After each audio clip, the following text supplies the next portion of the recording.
Buenas tardes, bienvenidos a esta presentación de una nueva serie de Scalae, una serie que hemos llamado Trozos de Arquitectura, que consiste en emisión de cápsulas que ponen el acento, ponen el zoom, el foco, en aspectos como muy precisos, detalles que evidencian el oficio y la profesión de cierta clase de arquitectos, de profesionales. Hoy lo que nos será atender, conocer tres de estos trozos y debatirlos con un panel crítico.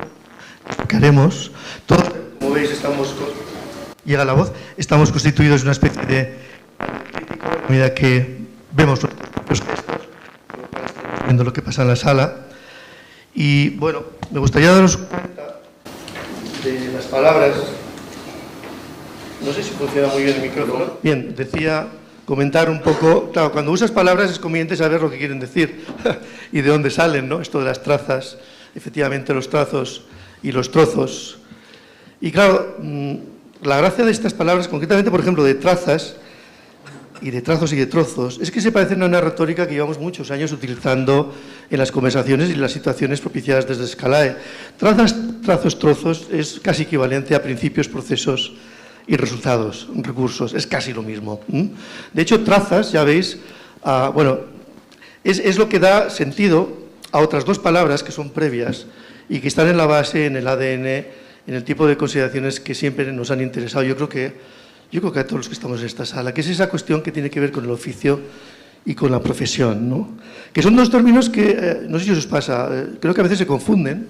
No sé si, no tengo claro que estén excesivamente bien distinguidos, ¿no? Uno de otro, oficio y profesión, y en realidad no es tan complicado, porque fijaros, oficio en realidad es la ocupación habitual a lo que te dedicas. El oficio, ¿no? Si es oficio de arquitectura, a lo que te dedicas, arquitectura, ¿no?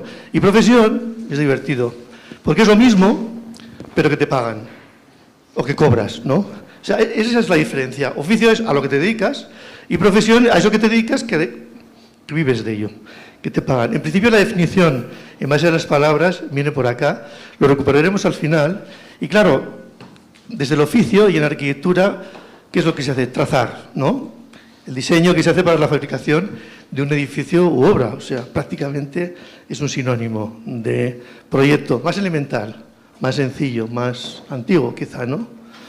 Trazo, claro, está en los procesos de lineación, con que se forma el diseño, o planta. Aquí hay una alusión directamente de proceso, de documento, ¿no? De cualquier cosa. O sea que el trazo está relacionado, curiosamente, fijaros, a la planta, según la Real Academia Española. Excluye alzado de sección u otras consideraciones. Y en cambio el trozo, y aquí es lo que nos interesa, pues es bien sencillo, es parte de algo que se considera sencillamente por separado del resto. No haremos eso en arquitectura, ya sabéis, el trozo es trozo, pero no lo podemos separar del resto. Precisamente la gracia es que se retroalimentan mutuamente el todo y la parte, y es lo que comprobaremos seguramente esta tarde. En estas tres piezas, estos tres trozos de Jerónimo Junquera y su equipo, de Carlos Rubio y su equipo, y de Juan Carlos Sancho y Sol Madridejos y su equipo de arquitectos. Y bueno, como a empezar se empieza empezando, lo mejor es que atendamos ya cómo nos cuenta su trozo Jerónimo Junquera. Bueno, este juego que nos ha embarcado el amigo Félix, pues al principio nunca no lo entendía, porque me cuesta entender las cosas. Pero la verdad es que tiene su rollo, porque sí es verdad que la traza, por lo menos en mi experiencia, siempre se ha producido, es decir, después de analizar el problema que se nos plantea, el lugar en el que trabajamos, las circunstancias que rodean, hay una síntesis que es una traza, que puede ser un texto, ¿eh? O sea, no estoy hablando de que sea solamente un dibujo, ¿no? Puede ser. Y los proyectos que funcionan son los que, una vez hecho esa traza casi al principio, después de cambiarla 20 veces, que es lo que suele ocurrir, vuelves a la traza original, ¿no? Y eso, bueno, pues me ha hecho recuperar, que no lo voy a contar aquí, todas las trazas que nos ha ido bien en el estudio, que como todos estos estudios sabéis, pues lo formamos mucha gente. Aquí hay además compañeros de aventuras muy importantes para mí, desde luego, en lo que hemos hecho y en lo que nos hemos divertido. A mí me toca un espacio urbano, una infraestructura urbana en este variado elenco de 3 proyectos o 3 trozos y trazas diferentes, que es la operación de la reconversión del puerto de Málaga en un espacio público, ¿no? Y viendo, cuando llegamos aquí y vimos se nos encargó ese puerto que dejaba de funcionar y se abría a la ciudad, consideramos que la traza, precisamente, era fundamentalmente hacer un paseo desde el centro de gravedad de la ciudad hasta, por aquí, hasta la farola, que era el faro histórico. Es decir, un paseo que recuperaba para los ciudadanos 2 cosas: tener un gran espacio público que Málaga no tenía y, por otro lado, volver a tocar el agua y volver a recordar los paseos de todas estas ciudades portuarias por sus puertos, que a partir de que se tecnificaron en gran medida, con medidas muy técnicas y maquinaria muy peligrosa, se cerraron y las ciudades se quedaron aisladas. Aquí tengo una traza, precisamente, ¿no?, que no tiene que ver con la de Málaga, sino que es de un proyecto que hicimos en Gijón y que terminamos haciendo el proyecto de ejecución, y es exactamente igual que esta traza. O un trozo, que es la otra parte que muchas veces no se ven, que son los trozos que van pergeñando la concreción de nuestra traza y que normalmente, pues, yo soy partidario de dibujarlas a mano, pero eso ya depende de la edad o condición. En este caso, este paseo viene fundamentalmente apoyado, que no sé si es traza o es trozo, sino por la sombra. En toda mi vida profesional, el clima ha sido determinante a la hora de hacer un edificio. Vivimos en una longitud y latitud en donde el sol es muy potente y la luminosidad es muy potente. Y, curiosamente, yo estoy sorprendido del poco caso que se hace en nuestra arquitectura al clima, al clima, y en este caso al sol. Entonces, ¿qué vamos a hacer? Pues vamos a hacer un espacio público en sombra, con sombra vegetal o con sombra mineral o de hormigón o de lo que sea. Algo que es absolutamente fundamental y que, desgraciadamente, sigues viendo grandes paseos y grandes bulevares que no tienen sombra. Entonces, ¿cuáles son las sombras que hay que manejar? Esta es una sombra vegetal de una casa unifamiliar, ¿no?, que es que quizá es la más eficaz, porque en invierno se le va la hoja y entra el sol hasta esas ventanales, y en verano. O cuando hicimos Caja Madrid, pues lo que hicimos con Rafa Úrculo, que anda por aquí, y por supuesto con Lili, que formalizó estos alzados maravillosamente, era decir, ¿cuánta luz, cuánto vidrio nos hace falta para tener luz natural? Bueno, pues un 30%. Es decir, yo no comprendo cómo se pueden seguir haciendo edificios hoy día con muros cortina en este clima, ¿no? Nos sobra con un 30%. Y luego los entrantes, las sombras, los aleros, los filtros, los no sé qué. Es decir, el clima es absolutamente determinante. Esta es casi el mismo modelo que hicimos en la calle Alfonso XIII, 12, ¿no? Otra vez lo mismo, las entradas, el 30%, etcétera, etcétera. Aquí ensayamos otra cosa totalmente distinta, que son las lamas. Aquí además teníamos la M30 encima y teníamos que romper el ruido de los graves, para lo cual hay que poner todas estas lamas que va pegando el sonido y se va rompiendo y prácticamente no se oye nada. Y detrás hay unas ventanas normales y corrientes, ¿no? Este es el último concurso que hemos hecho, que hemos quedado terceros, desgraciadamente, que son unas oficinas en Palma de Mallorca, en unas naves que había que conservar, y con Teresa Galí hemos diseñado toda una serie de sombra artificial, digo, sombra natural, que nos permitía prácticamente no tener aire acondicionados. Esto es la maravilla de las higueras de Formentera, el alero, el tema de la ventilación y crear espacios entre medias, como son esta casa de Extremadura, que crea ahí como los secaderos un lugar, digamos, de intermedio de protección, o esta es otra casa, lo mismo, toda envuelta en una piel, o en cambio llegas a Santander y es justo lo contrario. Aquí lo que tienes que tener es vidrio y crear un espacio intermedio de esto, como captador de energía y regulador climático, lo que es el mirador de Galicia o de Santander, ¿no? Digo todo esto, a ver, ¿qué he hecho yo? Esto aquí es donde ya arrancamos bastante con digamos, más concentrándonos con este proyecto. Por un lado está esta calle de Jerez, que es maravillosa, ¿no? Y por otro lado está la calle Larios de Málaga, que toda la vida ha tenido esta especie de umbráculo que flota, una especie de palio que flota, ¿no? Que va dando distintas formas, distintas luces, y que es absolutamente imprescindible para el verano de ahí. En el caso nuestro del Palmeral también nos preocupaba y quisimos investigar un poco qué referencias podíamos tener, sobre todo de la cultura árabe, sobre espacios públicos. Y la verdad es que no hemos encontrado jardines maravillosos, de los Alcázares o Granada, lo que queráis, pero el árabe no ha generado espacio público, ¿eh? Y entonces, investigando llegamos a esto, que esto es el Valle del Draa, al sur del Atlas, y empezamos a descubrir que la agricultura sí tiene un modelo.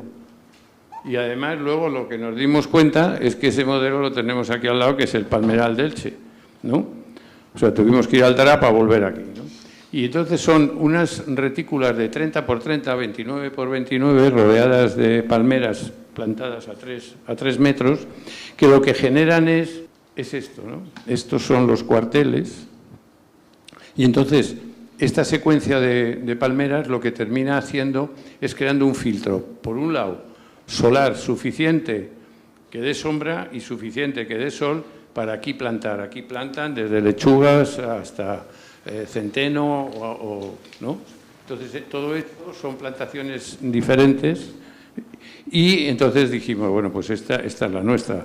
Cogemos una plantación de esto, un palmeral, y lo vamos a utilizar como espacio público. Y la otra, y esto es, digamos, el mundo vegetal, la sombra vegetal. Y luego la otra sombra, que tenía que ser, evidentemente, una sombra mineral, pues la primera imagen que se nos viene, sin lugar a dudas, pues es lo de Venecia. Y con eso partimos. A partir de ahí, bueno, a partir, ¿ves? La sombra vegetal y la sombra mineral, ¿no? El paseo es desde el centro, la Plaza de la Constitución, la calle Larios, que ya está arreglada, y esta es toda nuestra intervención. Voy a ir, ¿ves? Esto era en su día como era la calle Larios, y se ha convertido en esa calle. Y sobre esto superpusimos, por un lado, el baldaquino de hormigón y la trama lo voy a pasar rápido. Entonces, en el fondo, todo esto viene, digamos, con sus toldos, y aquí aparece el hormigón. Y aquí dentro aparecen todos esos que estos son del concurso, ¿eh? Que hicimos unas maquetas nosotros mismos, y entonces con todas estas golosinas, pues, decíamos que aquí está el Jardín de los Naranjos, el de los Granados, los Juegos de Niños y tal. Y luego esta la hicimos en el estudio, primero peor que esta, y fue, no ha cambiado nada desde lo que hicimos en su momento. Lo único que sí hay que destacar aquí es que, como veis, tenemos una voluntad de que los pilares no existieran, ¿no? Si los hacemos transparentes. Nos hubiera gustado poder sujetarla en los laterales como la calle Larios, pero que aquí no tenemos laterales. Y entonces, eso nos va a servir ahora cuando veáis, ¿ves? O sea, lo que queríamos era que se repitiera esto, ¿no? Es decir, que... Y por ahí sale todo el proyecto, ¿eh? Esto es otra vez. Y ahora, concentrándonos en el trozo nos hemos concentrado en la pérgola. La pérgola fue un proyecto maravilloso, con Jesús que anda por ahí. Entonces, Jesús, nosotros lo que queríamos era dos cosas: que no se viera de dónde estaba colgada, y la segunda cuestión es que no tuviera apoyos a los dos lados como cualquier pérgola al uso. Entonces, con Jesús llegamos a la conclusión de que si hacemos una viga que no se ve, que es esta, y en cada una de estas inflexiones se ponen unos pilares, ella misma está autoequilibrada, es decir, que no hay que arriostrarla, se sujeta. Aunque dé mucho miedo, y mucho miedo desde luego hemos pasado cuando ha habido temporales y tal, eso está absolutamente perfecto. Y entonces esta viga va por encima, y los pilares, en lugar de hacerlos de una sola pieza, lo hicimos como si fuera un ramillete o de juncos, ¿no?, separados, que le hacen, digamos, muy transparente. En cuanto a las piezas que van colgando, pues aquí tenéis un muestrario, ¿no? Es decir, la viga que sujeta todo está por aquí arriba y por lo tanto desde abajo no se ve. Está sujeta con dos pernios de eso de 10, 12, atornillado así, solamente dos, uno a cada lado. Eso nos tuvo que convencer y tranquilizar a Jesús muchas veces. Y entonces lo que pasa es que las piezas son distintas, son 12 diferentes, pero al mismo tiempo se apoyan aquí en el centro, aquí en el lateral, aquí en el tal. Y entonces las propias piezas no están equilibradas. Y para que no hubiera ninguna torsión, lo que se inventó es que parte era de hormigón y parte era de porespán. Entonces se calculaban los pesos y quedaban siempre, los colgaras con los colgaras, fuera la forma que fuera, se colgaba totalmente. Entonces se subieron los pilaritos, se subieron estos pilares se hormigonaron, luego vinieron estas piezas, estas vigas, se colocaron, se rellenaron de hormigón a modo de capiteles y se fueron ensamblando. Y luego, al final, que fue otra aventura increíble, conseguimos unos tíos de Marbella que se llamaban ecochimeneas, que hacían angelotes y barbacoas de estas de piedra artificial, pues eran unos crack. Y entonces montamos toda esta operación in situ, con pie. Esto eran las armaduras que iban con un acero especial y las piezas que iban cambiando. Las piezas se iban montando uno a uno, y también otros personajes increíbles sevillanos, que eran los metalistas, que si los ves no les encargas nada, pues resulta que luego trabajaban para Airbus y tal, pero bueno, todo esto ha sido una aventura maravillosa. Diseñaron un robot, pusieron encima de esta viga unas vías, y aquí pusieron un robot con su estación meteorológica para que mucho viento no funcionara, y el robot iba por la vía cogiendo de estas estolamas, y luego al final unos señores que están ahí que no se les ve, que era el misterio de que no se sabe cómo se sujeta esto, pues ahí iban ya atornillando y tal. Bueno, aquí se ven las vías, no sé si veis. Esto es la evaluación del frente marítimo, de cuando estaba el mar al fondo, pum, pum, pum, pum, y cómo lo hemos dejado. Digo porque, y son imágenes para ver la relación entre la sombra vegetal, la otra sombra, el fondo, y aquí se ve perfectamente los cuarteles, que este es un cuartel de agua, y luego esto que lo hizo Bet Figueras, y hizo unos parterres maravillosos que ya los han destrozado, eso sí. Aquí están los jueves, esos son los parterres que lo hizo todo, digamos, con plantas de la sierra, de Málaga. Luego hicimos unos jardines hundidos con unos naranjos para poder leer. Esto prácticamente se ha convertido en el espacio de referencia de Málaga, eso es absolutamente evidente. Luego había esto, según el sol, esto está orientado este-oeste. Si hubiera estado norte-sur, posiblemente no hubiera sido nada eficaz. Pero estando este-oeste, sí que genera bastante luz. Bastante sombra, perdona. Y luego, de vez en cuando, nos habían encargado unos volúmenes para hacer unos centros de exposiciones. Y nosotros lo que hicimos, que sin ventanas prácticamente, o sea, son cajas que se abren al mar o atrás, lo que hicimos es poner una piel a 1,5 metros de vidrio, un vidrio un poco opal, para que por la noche se convirtieran un poquito en una lámpara, porque nos daba miedo por la noche que iba a pasar aquí, que no iba a ser atractivo. Y han funcionado muy bien. Los niños, los juguetes, gente leyendo. ¿Ves? Este es el... Ahí detrás. También estuvimos a punto de conseguir que la Junta encargara a una serie de arquitectos, artistas que se dedican a trabajar con la luz en la arquitectura, como Villarroel, haber hecho unas intervenciones. Entonces serían unas lámparas con más cosas. Hicimos también unas pequeñas piezas que han sido destrozadas, chabolizadas, como dice un amigo mío. ¿Ya te lo han chabolizado? Pues sí, ya están chabolizadas. Y bueno, había unas fuentes preciosas que también las han chabolizado,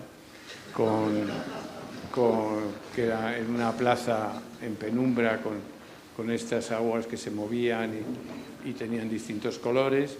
Aquí se ven todo lo que era el primor de Bet haciendo estas piezas, que las enmarcábamos con distintas piedras. Y ya está.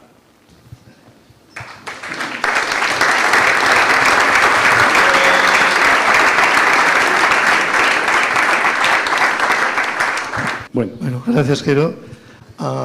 Comprobamos ya con este primer trozo esa dificultad que comentaba al principio, ¿no? De aislar la parte del todo. En arquitectura es realmente complicado, pero también el beneficio de prestar atención siquiera por un momento a ese trozo y saber cuál es su constitución, cuál es, ¿no?, su sistema nervioso, qué ha pasado en esa parte, en ese detalle, ¿no? Comprobamos que el oficio puede ser de sombras, que no de tinieblas, y desde luego nunca en soledad. La mención constante a quienes están alrededor, ¿no? Industria, artesanía, esas manos que permiten efectivamente que el oficio tenga sentido, ¿no? La profesión parece que funciona, Jero, en este caso. Vamos al siguiente trozo, o todo, o traza, de la mano de Carlos Rubio.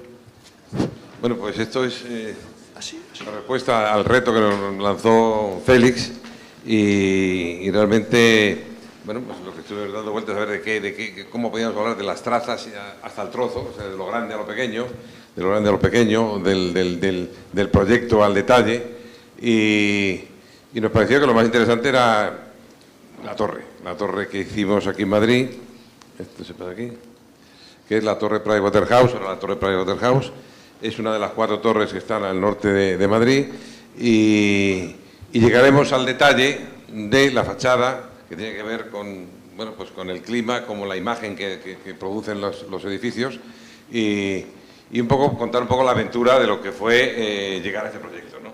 Desde luego es un proyecto que ya es hace años, y realmente la experiencia nuestra en edificios de este porte es nula, ¿no? Cuando recibí la llamada de presentarle a un consejo de administración una propuesta para ver si iba en un concurso que iba a lanzar o había lanzado ya el Ayuntamiento de Madrid para hacer esta cuarta torre, que era el suelo, de alguna manera los resultados económicos eran para el Ayuntamiento. Los dos iniciales, esta torre y esta torre, ya estaban adjudicadas. Esta también iba a ser de la Comunidad de Madrid, también ya había convocado su concurso, y esta era del Ayuntamiento, que había esperado mucho más tiempo porque Madrid estaba intentando ser ciudad olímpica y cambió las condiciones urbanísticas del lugar, que en vez de ser oficinas, todo oficinas, pues que fuera en gran medida 2/3 hotel, ¿no?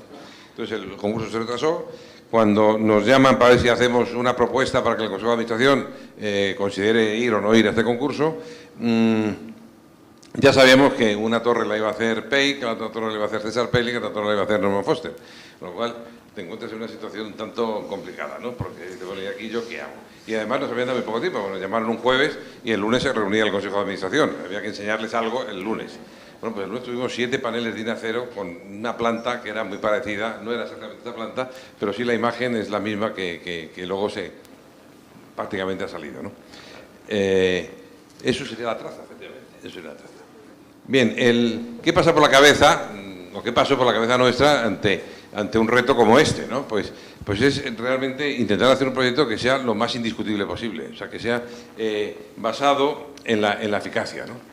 Entonces, realmente esta es una imagen de aquellas que les puse a la Administración en ese momento. Les contaba cómo no siempre se diseña en aras a hacer un capricho formal, a ver quién acierta con la forma y haces algo bonito, sino que muchas cosas se diseñan únicamente para ser eficaces. Y cuando más eficaces son, al final las entendemos como bellas, ¿no? La arquitectura, a lo largo de la historia, siempre ha tenido sus cánones, sus modelos, sus líneas a seguir, y que de alguna manera ha ido creando los distintos estilos a lo largo de la historia de la arquitectura, que se han ido modificando. Bueno, digo que todo este sistema de la academia o de los cánones o de las patrones en donde apoyarse los arquitectos desaparece en el siglo XX con el movimiento moderno, prácticamente, ¿no? Y yo recuerdo haber leído cómo Le Corbusier hablaba de la eficacia, ¿no? Que no nos preocupemos de lo que hacemos, que si lo hacemos eficaz, si es útil, acabará siendo entendido como bello. En aquel momento Fernando Alonso estaba ganando, era el campeón del mundo en Fórmula 1 con ese coche, el Alingui había ganado la Copa de América, me parece, y el avión, pues es un avión que, como decía Nubel, las armas y los aviones no se diseñan para ser bonitos, se diseñan para que funcionen. Y entonces, con esta idea intentamos argumentarle al Consejo de Administración para no darles pie a pequeñas modificaciones o a distintas opiniones. A ver si en este punto de intentar confiar en que así íbamos a convencerles, ¿no? Lo siguiente fue buscar la eficacia en la forma, ¿no? Sabíamos que una forma de un edificio rectangular o cuadrado, pues tiene para el mismo perímetro, si lo hacemos dentro de un círculo, el círculo tiene menos perímetro, es decir, tendría menos fachada, tendría un ahorro en la fachada o tendríamos más dinero para hacer la fachada, algo de las dos cosas tendríamos, ¿no? Entonces, esto ya era algo que también... Estas imágenes son todas las que conté en aquel momento en el Consejo de Administración.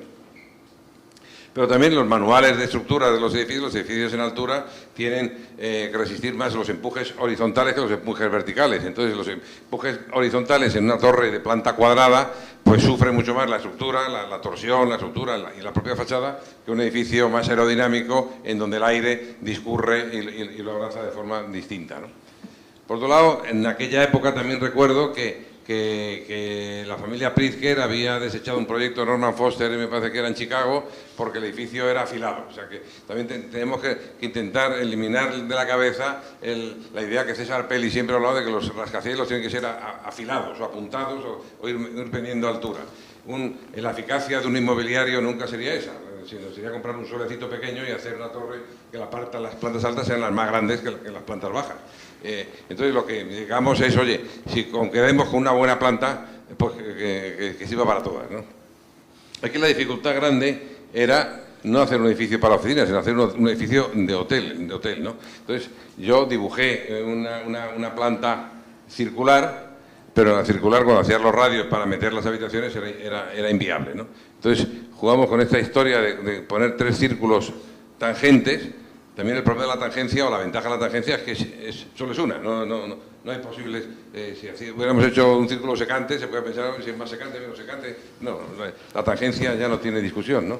Entonces, esto también es una cosa que me había comentado Carlos Ferrater. Me dice, lo mejor es que la geometría blinde el proyecto. O sea, si una cosa es geométrica, si un triángulo equilátero no lo puedes tocar, porque si deja de ser un triángulo equilátero, ¿no?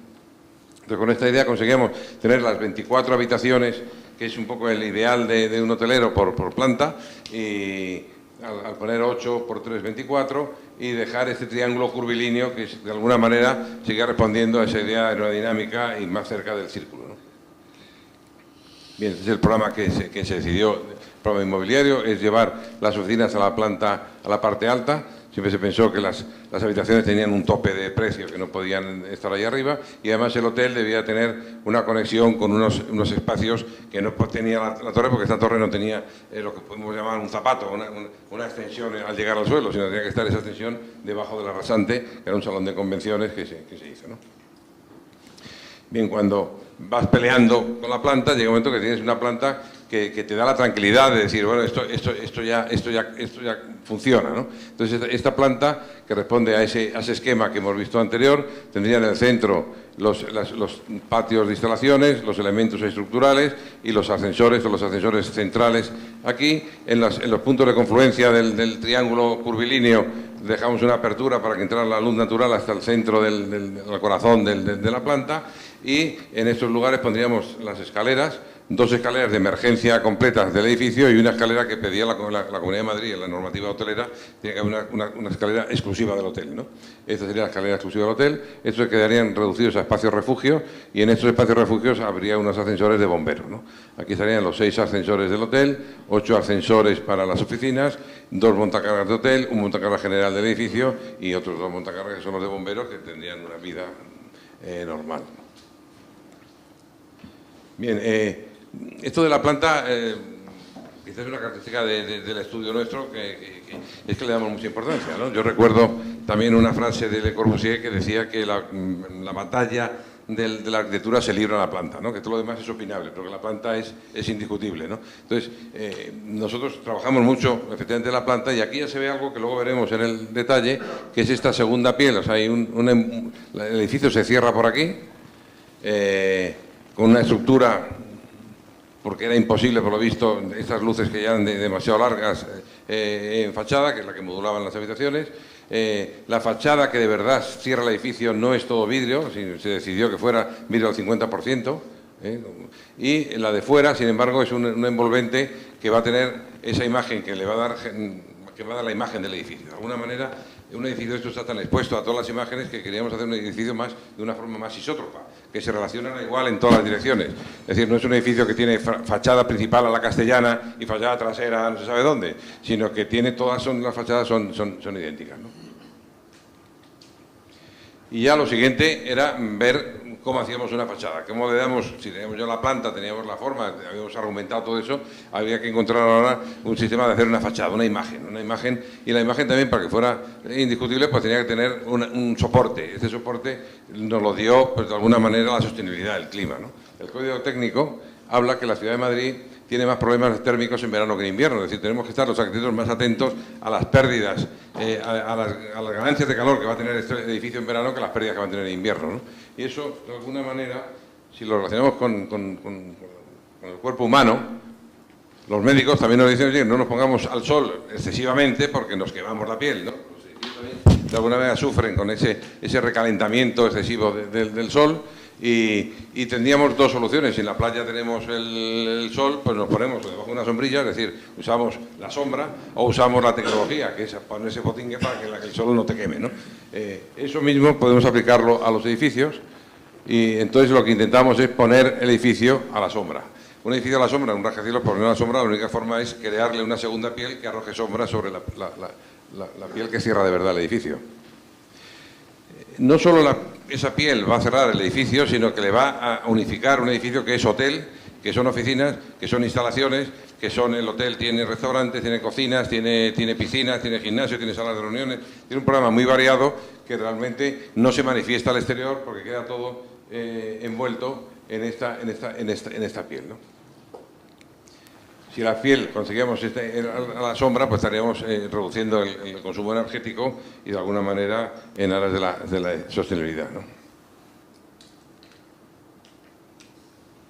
Bien, por aquel entonces habíamos hecho ya un edificio con doble piel, es decir, habíamos hecho la sede de Indra, que era un edificio que básicamente siempre tenía un vidrio descolgado, serigrafiado, dando sombra sobre el edificio el principal. Y en la fachada delantera, para poner el rótulo y jugando con la serigrafía y limpiándola, habíamos puesto el letrero de Indra, que en este caso pues producía un doble efecto de reflejos con el vídeo de atrás y producía este efecto que nos interesaba.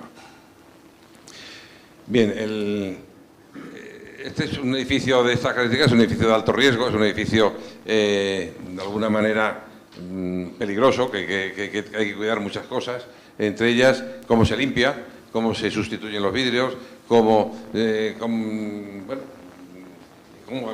el fuego, cómo le afecta el clima.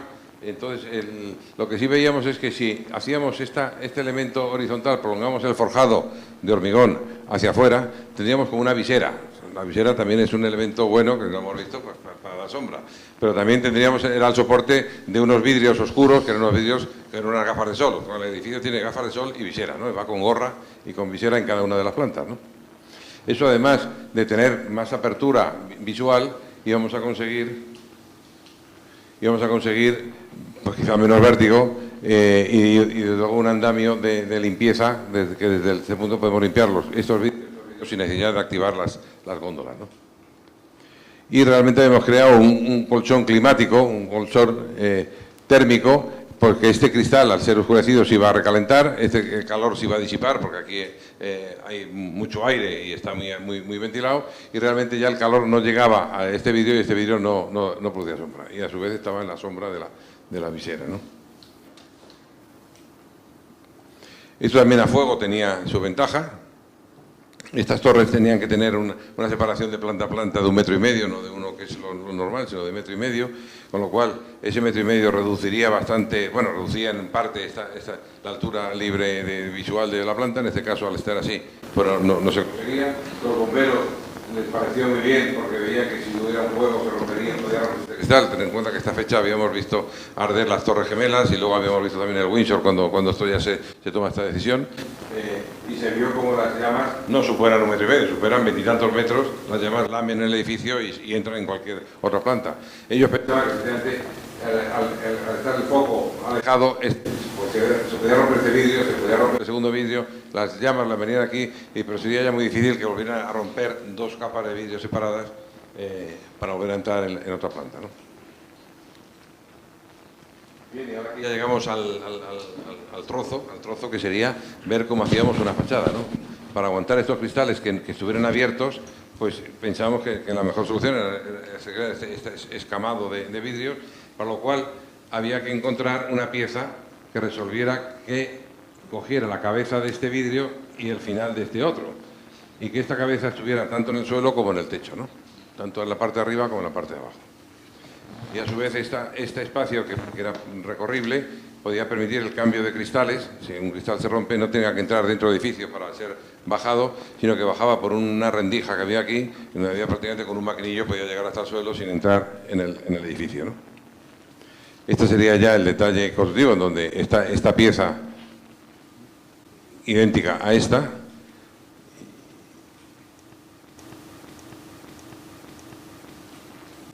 Y ahora por los dibujos con los que empezamos a diseñar esta pieza, ¿no?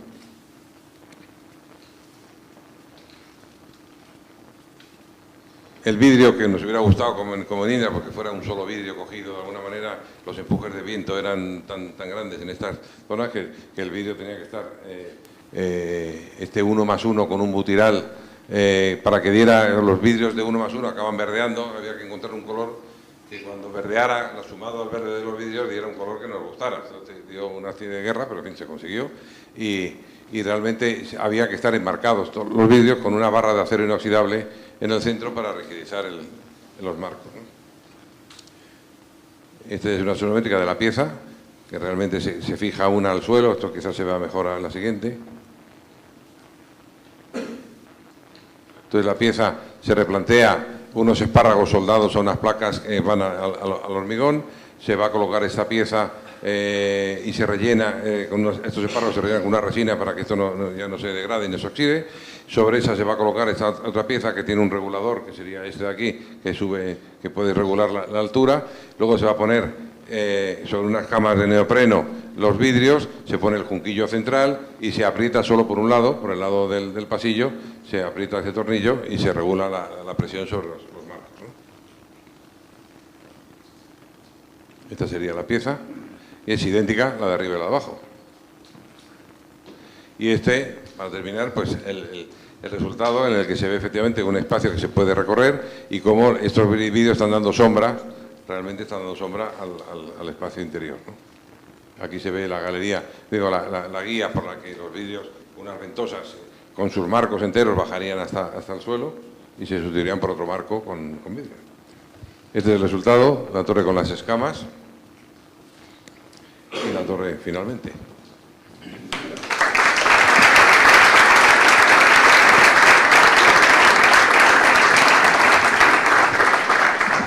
Un proyecto, una obra, un trozo, escamas, ha dicho al final, ¿no? Es curioso cómo un arquitecto español se las apaña para decir, bueno, me piden un muro cortina, pero en realidad lo que voy a hacer es una gran celosía, ¿no? Que es lo que está haciendo verdaderamente Carlos y su equipo. Me ha recordado, Carlos, mira que eres pillo, ¿no? El proyecto aquel de Coder que en Barcelona, los edificios Trade, que también utilizan este sistema del girado, ¿no? Esta cuestión en la que la tecnología no lo es tanto en cuanto a por sí misma lo que aporta, sino por lo que aporta la cabeza de quien lo piensa. En este caso la tecnología está en la cabeza, no en la cosa. Y siempre ha resultado maravilloso ver en estos dos proyectos que hemos visto, ¿no? El ingenio de alguien como Jero, ¿no? Y su equipo en ese nudo, en esos pies y en ese recorrer de esa jácena que se ha curvado para ser resistente, o esta piel que no es piel, sino que en realidad es celosía. Digo pillo, Carlos, porque como nos has enseñado las imágenes que le enseñaste al Consejo de Administración y también coincide con la época, yo no he dejado de imaginarme a Carlos como una especie de Don Draper de Mad Men, ¿no? Explicando aquello, lo que tenía que comprar los del Consejo de Administración, que seguro, bueno, está claro que triunfaste, ¿no? Sol, hoy estamos un poco desolados porque tenemos a Juan Carlos un poco pendiente, pero te tenemos a ti. Y lo que vamos a hacer es cambiar de sistema operativo. Nos vamos a pasar un ratito al Mac. ¿No? Bueno, y a la otra pantalla, si me estás buenas tardes. Yo voy a contar hoy el atrio del IES, un trozo, una parte de todo el conjunto del campus del IES que hemos terminado recientemente. Es un proyecto que surge como resultado de todo el trabajo, la labor de investigación que llevamos desarrollando durante muchos años en torno al concepto de pliegue. Un concepto que hemos desarrollado en multitud de proyectos, de los que al final solamente se han llegado a construir unos pocos, aunque bueno, hemos tenido la oportunidad de acabar casi simultáneamente, en poco tiempo, pues 4 o 5 pliegues distintos. El primero de ellos fue la capilla de Vallacerón, que terminamos de construir hace 20 años, y en aquel caso era un pliegue curvo, un pliegue recto y un pliegue dentro de una caja, un pliegue caja. Aquí vemos una clasificación de cómo toda esa diversidad de maquetas, de trabajos, de planteamientos que hemos ido desarrollando en el estudio, las hemos querido clasificar quizá más para entenderlo nosotros que como un planteamiento inicial dentro de 5 maneras de entender el pliegue. Dentro de ellas no voy a explicar hoy todas, pero dentro de ellas estaría el pliegue caja, que es el primero, el de Vallacerón, y el segundo de ellos, que es el que vamos a ver hoy, que es el pliegue como cúpula. Nos interesa este pliegue como cúpula por su posibilidad de generar un espacio debajo, de generar un espacio libre, permeable y totalmente transitable, que la cúpula de alguna manera sea algo que flota. En ese momento, desde estos primeros croquis iniciales, en el que ya vais descubriendo los trazos, lo iréis descubriendo a lo largo de la presentación, aunque no lo mencione expresamente, desde este principio hay ya una intención estructural, hay una intención constructiva. Bueno, voy a contar primero Una de las primeras aproximaciones que hicimos a este pliegue cúpula fue la que presentamos ya hace unos 10 años, creo que fue, en la Bienal de Venecia, donde hicimos una maqueta de una de estas cúpulas, que no es exactamente la misma que hemos construido ahora, que flotaba, estaba colgada y flotaba sobre la sala en la que exponíamos nuestra obra. Desde entonces hemos venido trabajando en lo mismo. El proceso del IES empezó en estas fechas y ha sido un proceso muy largo. Se trataba de ampliar ya un campus existente con un único edificio, que es el que se ve a la izquierda, y un pequeño campus al que se le añade una nueva parcela colindante, más grande que la anterior, y en la que nosotros situamos la nueva edificación y creamos una organización general. Para ello decidimos organizar el programa en dos edificaciones. Por un lado, la pastilla lineal a la izquierda, que contiene todo el programa docente, y por otro lado, a la derecha, el volumen del auditorio, un auditorio bastante amplio que tenía su propia entidad. Y la pieza de unión entre estos dos elementos, entre estos dos programas, era precisamente este atrio. El atrio que se concibe como un organizador de la totalidad del sistema de la ordenación del campus. Y en concreto como conector, como una pieza de conexión entre los dos volúmenes. Una pieza de conexión exterior que plantea esa transición entre dentro y fuera a través de los espacios más públicos del edificio. Por un lado, el vestíbulo del edificio docente, por otro lado, el vestíbulo también del auditorio y su prolongación dentro del mismo auditorio, que son las zonas más públicas y más singulares dentro del programa.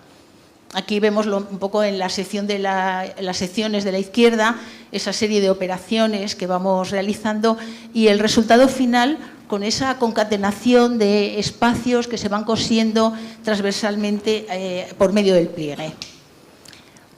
Pero no solamente es un elemento que cose transversalmente estas piezas, sino que queríamos que fuera también un punto de llamada, un punto de referencia dentro del paisaje, que fuera visible desde el campus anterior, desde el edificio que ya existía, pero también desde el acceso, que también fuera un punto de llegada, un punto de recepción de visitantes, un punto de encuentro para determinados eventos que se están celebrando continuamente al aire libre, cubiertos en este espacio en algunos casos, dependiendo de la escala, o utilizando toda esta plataforma previa en la que el atrio se convierte en esos casos como en un estrado. Y también, por otro lado, se convierte en el punto simbólico de referencia del lugar, ¿no? Donde se hacen la foto los graduados, donde se celebran todos los actos fundamentales del edificio. Por otra parte, este atrio estructura también longitudinalmente la totalidad del campus. No solo cose transversalmente las piezas construidas, sino que longitudinalmente va generando esta situación de transición, de concatenación de espacios excavados, de espacios exteriores verdes, de espacio cubierto, etcétera.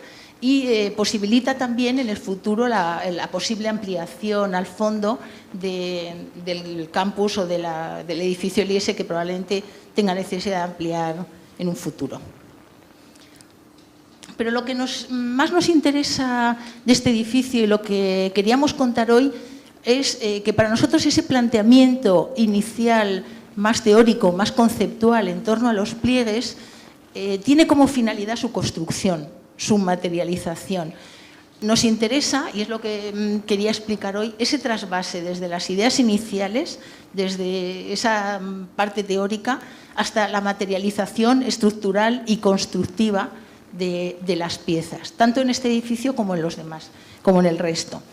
Aquí vemos cómo esta estructura, que es como una sucesión de cortes de la cúpula, son unas cerchas con la propia forma de la cúpula, es como una serie de cortes paralelos que la cúpula va a tener, se rellena con una plementería en la parte baja de chapa y esa plementería se forra con la piedra final, la piedra definitiva que veremos después. Esto es durante el proceso constructivo, el momento en que se están colocando estas cerchas, que vemos también su relación con el auditorio y cómo fue el proceso ferrovial, como se puede ver.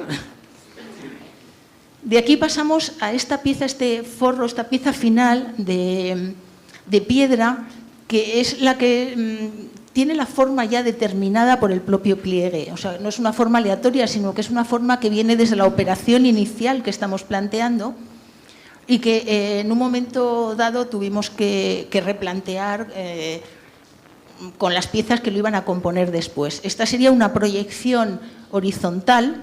Aquí están los colaboradores del estudio que han tenido una importante participación en esto, Natalia, Víctor y Gerardo, que están por ahí, que lo han sufrido y que han visto todo lo difícil que ha sido llegar a plasmar en realidad todas estas ideas iniciales. Las piezas en proyección horizontal tienen 1 metro por 50, excepto casos singulares, pero en la realidad, en la forma ya curva, cada pieza es diferente, todas las piezas son distintas. Entonces, aquí es donde, a través de la parametrización y de los nuevos métodos que nos permite, que no teníamos cuando hicimos, por ejemplo, la capilla de Vallacerón, ni muchísimo menos, hoy en día construir todas las piezas iguales o todas diferentes cuesta lo mismo, porque desde esta parametrización que podemos hacer en el estudio pasamos a la mecanización final, que en este caso se hizo con una piedra caliza en Portugal, y que aquí vemos el resultado. Cada una de estas piezas es diferente, son todas más o menos de aproximadamente 1 metro por 50, pero tienen unos 30 centímetros de espesor que va variando. Y con las piezas de esquina, nunca se corta el despiece en la esquina, sino que hay piezas que dan la vuelta. Estas piezas las planteamos con estas estrías, por una parte porque queremos generar un efecto de atrapar la luz y la sombra, también por esta orientación que tiene el atrio, que está abierto a este y a oeste. Aquí vemos el resultado y vemos también cómo esas canaladuras van variando según las distintas inclinaciones, siempre la misma, pero según la curvatura que va teniendo la pieza se percibe de distinta manera. También, por otra parte, nos interesa la escala, dar un carácter de una escala más pequeña a esa pieza total completa. Y, por otra parte, dar continuidad. Esa continuidad que, al ir juntando las piezas, hace que predomine esa linealidad de los resaltos continuos sobre el despiece de la piedra, que también está presente y que se superpone.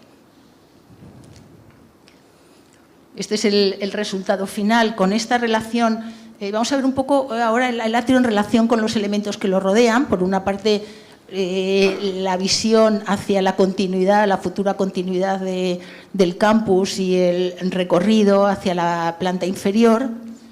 Por otra parte, el acceso hacia el auditorio, que se produce también directamente desde este punto y que conecta directamente con el vestíbulo, con este vestíbulo abierto y transparente, más comprimido que el atrio que acabamos de ver, y que asoma a este auditorio en el que también hemos, bueno, no voy a contar hoy esta cúpula, hemos contado la otra, pero está dentro de del mismo trabajo de investigación con otros condicionantes diferentes, pero también queriendo que la pieza flote sobre este auditorio excavado en el que el entorno es el protagonista, el entorno natural. Y, por otro lado, la conexión con el vestíbulo del edificio docente. Este vestíbulo del que parten todas las conexiones o todo el sistema de conexiones de los diferentes ámbitos, de los diferentes usos que se desarrollan en el interior. Y ya finalmente la relación con el campus anterior, con la ampliación del campus y con el anterior edificio, en el que se va produciendo este recorrido de conexión, en el que siempre hay esta relación de continuidad y de voluntad de que la gente pueda recorrer el campus y lo pueda entender como un todo en su conjunto.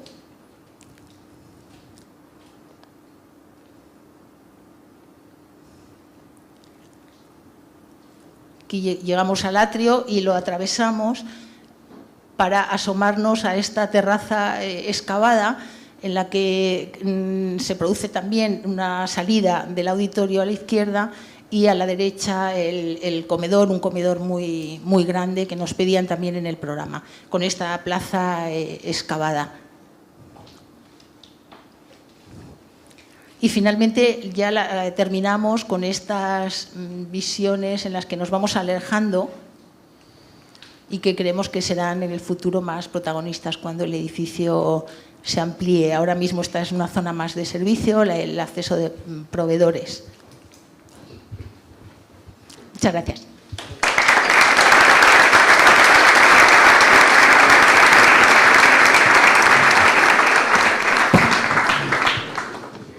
Bien, estamos, insisto, asistiendo a estos aspectos, ¿no?, que tienen que ver con la precisión profesional y con la destreza de oficio. Y en este caso, la explicación de Sol nos recuerda o nos subraya cuando en arquitectura se superponen el tiempo presente y el fuera de tiempo a la vez, ¿no?, que creo que es una característica de los trozos y de los trabajos que estamos viendo, ¿no? Son proyectos, creo, que consiguen a la vez escaparse del tiempo y atraparlo, ¿no? Consiguen ser del tiempo en que ocurren, usando los recursos, ¿no?, y los medios del tiempo presente, pero en cambio consiguiendo ser ausentes de ese mismo tiempo en el que se produce, ¿no? Son arquitecturas que merece la pena saber de esos trozos, da igual que sean de ayer, de hace 10 años o de hace 25. Para mí es una satisfacción poder compartir con vosotros este tipo de situaciones, ¿no?, y de manera permanente, y en arquitectura contemporánea.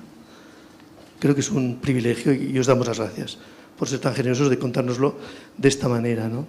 Pero bueno, ahora vamos a entrar en una parte, en una fase de la sesión de hoy que tendremos que, en principio la habíamos llamado filacero, pero no nos gustaba. Es más bien un panel crítico, pero va a ser un panel crítico galopante, porque vamos a ir como muy rápidos para darle un poco de agilidad a la conversación, ¿no? Le facilitaremos un micrófono a Jacobo García Germán, que está aquí, es el de la chaqueta azul. Y Jacobo, mira, te pongo tu imagen, le voy a poner las cosas difíciles junto con Ignacio Pérez Canga, que viene a continuación, harán su comentario uno y otro a Jerónimo Junquera. Y quizás los demás, vamos a ver cómo va la cosa. Jacobo. Bueno, al galope, no, esta foto nada más que porque, bueno, por una cuestión así sentimental, porque es una obra maravillosa que hizo Jero con poquísimos años, ¿no?, con 30 y pico.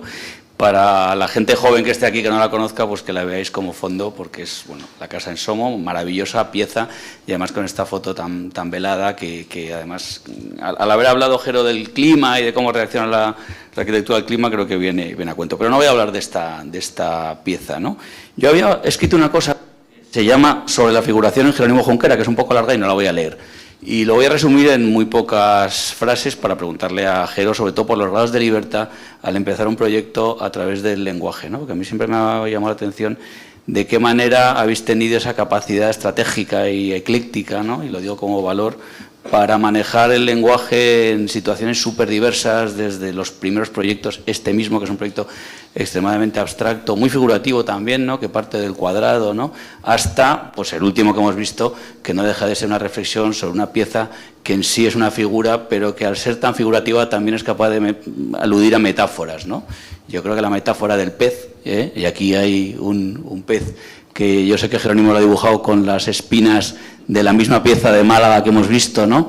Tener ese grado de libertad y ese grado de eclecticismo y ese grado de trabajar con la figuración, lo que ha hecho con vuestro trabajo es que sea capaz de responder a través de las modas, de los momentos, de las situaciones diversas, de formas muy, no sé, variadas y adecuadas a las circunstancias, ¿no? Y siempre a través, como he escrito aquí, siempre a través de la figura constructiva, de la figura, digamos, lingüística de la arquitectura, la ventana, el pilar, el dintel, la jamba, la lama en este caso, ¿no? Entonces, bueno, quería que hicieses una pequeña reflexión sobre esa especie de grados de libertad a través de la trayectoria tuya, con la extensión que nos deje Félix, nada más. Grados de libertad, lo tienes ahí entre el run. Espera, pero vamos a ver qué pregunta Ignacio y atacamos los dos a la vez, ¿no? Este sí funciona, ¿no? Sí. Bueno, mi pregunta busca un poco conocer los medios por los cuales llega ese diseño de la sombra artificial. A mí me interesaría mucho saber si hay una búsqueda intencionada por medio de ese dibujo del croquis, que sé que a ti que trabajas muy bien porque es una mano muy experta, de cómo se llega a través de ese croquis de la sombra arrojada que proyectan esas lamas, ¿no? ¿Es la primera idea la que se lleva hasta el final o es el proceso de construcción, de análisis estructural o económico incluso, que se trabaja con un equipo grande de personas las que ayudan a que ese primer esbozo vaya cambiando y se vaya perfilando, ¿no? También nos gustaría que nos contase si utilizasteis herramientas o programas para el estudio del control solar de la sombra de que proyecta esa pieza, maquetas físicas, ¿no? Y luego también, barriendo un poco a mi terreno y al terreno que hemos trabajado juntos también muchas veces, es que si con las nuevas herramientas de modelado 3D y visualización que existen hoy en día, que sé que en ese momento que se diseñan igual no estaban tan avanzadas, ¿crees que habrías llegado a la misma solución con ese tipo de herramientas o que te mojes si una vez construido esta escultura detectas algún elemento de ese diseño que cambiarías, ¿no? Bueno, yo no sé si empezar por uno o por otro, es igual, pero lo que dice Jacobo, que me conoce, yo le conozco desde que nació, o sea que, porque su padre y yo éramos muy amigos y hacíamos muchas cosas de navegación juntos. Le conozco y por lo tanto él me conoce a mí también, ¿no? La libertad. Vamos a ver, Tanis y yo que íbamos al colegio, estudiamos juntos y luego hasta que murió tan joven, nos han preguntado mucho esto porque es verdaderamente un reflejo de ver nuestra obra, ¿no? Nuestra obra no tiene un estilo ni tiene un código, ¿no? Y siempre respondíamos lo mismo, ¿no? Nosotros a la conclusión que llegamos a nuestra edad y en el momento histórico que nos ha tocado vivir, después de la explosión del movimiento moderno, la realidad es que cuando llegamos estaba todo inventado. Estaba todo inventado en cuanto a la arquitectura culta, y también estaba todo inventado en la arquitectura popular. Por una razón circunstancial, yo estuve durante 3 veranos trabajando en un libro de arquitectura popular recorriéndome España y me ha influido muchísimo el conocimiento de cómo la arquitectura se coloca o da respuesta al lugar, pero al lugar, no al lugar general, sino al lugar incluso preciso. Entonces, llegamos insisto, con todo el conocimiento y la admiración casi religiosa de los maestros modernos. Quizá no teníamos capacidad para asimilarlo lo suficiente como para ver sus pros y sus contras, pero en general yo creo que para nuestra actuación han sido muy importantes. Como insisto que ha sido muy importante la arquitectura vernácula, ¿no? Y la historia de la arquitectura. Entonces, siempre dijimos, bueno, ¿y nosotros aquí qué hacemos, no? Si no tenemos nada que inventar, si está todo inventado, ¿no? Entonces, hemos trabajado y nos hemos enfrentado a los proyectos un poco como si fuéramos traperos, ¿no? El trapero que va a buscar despojos que va encontrando, y aquí encuentra una cosita y aquí encuentra otra, ¿no? Y lo que hemos hecho es ir descubriendo eso como traperos en un gran almacén desordenado de miles de cuestiones formales, constructivas, sociológicas, en fin, tipológicas.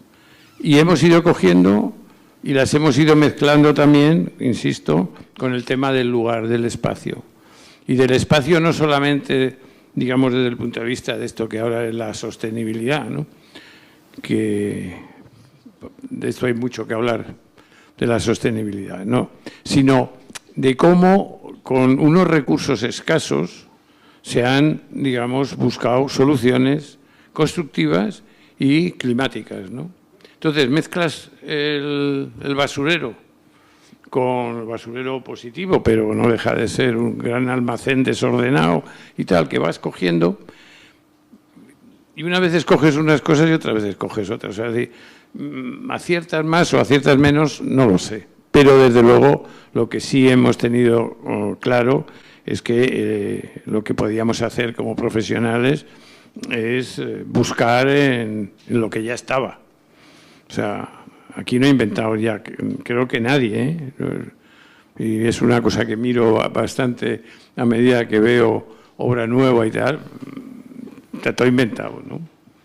Y eso te da una forma de trabajar estupenda, ¿no? Porque te da, digamos, libertad, trabajas a gusto, no estás condicionado por tener que cumplir un protocolo de idioma arquitectónico, constructivo, ¿no? En cada momento, según las circunstancias, pues lo atacas con absoluta tranquilidad.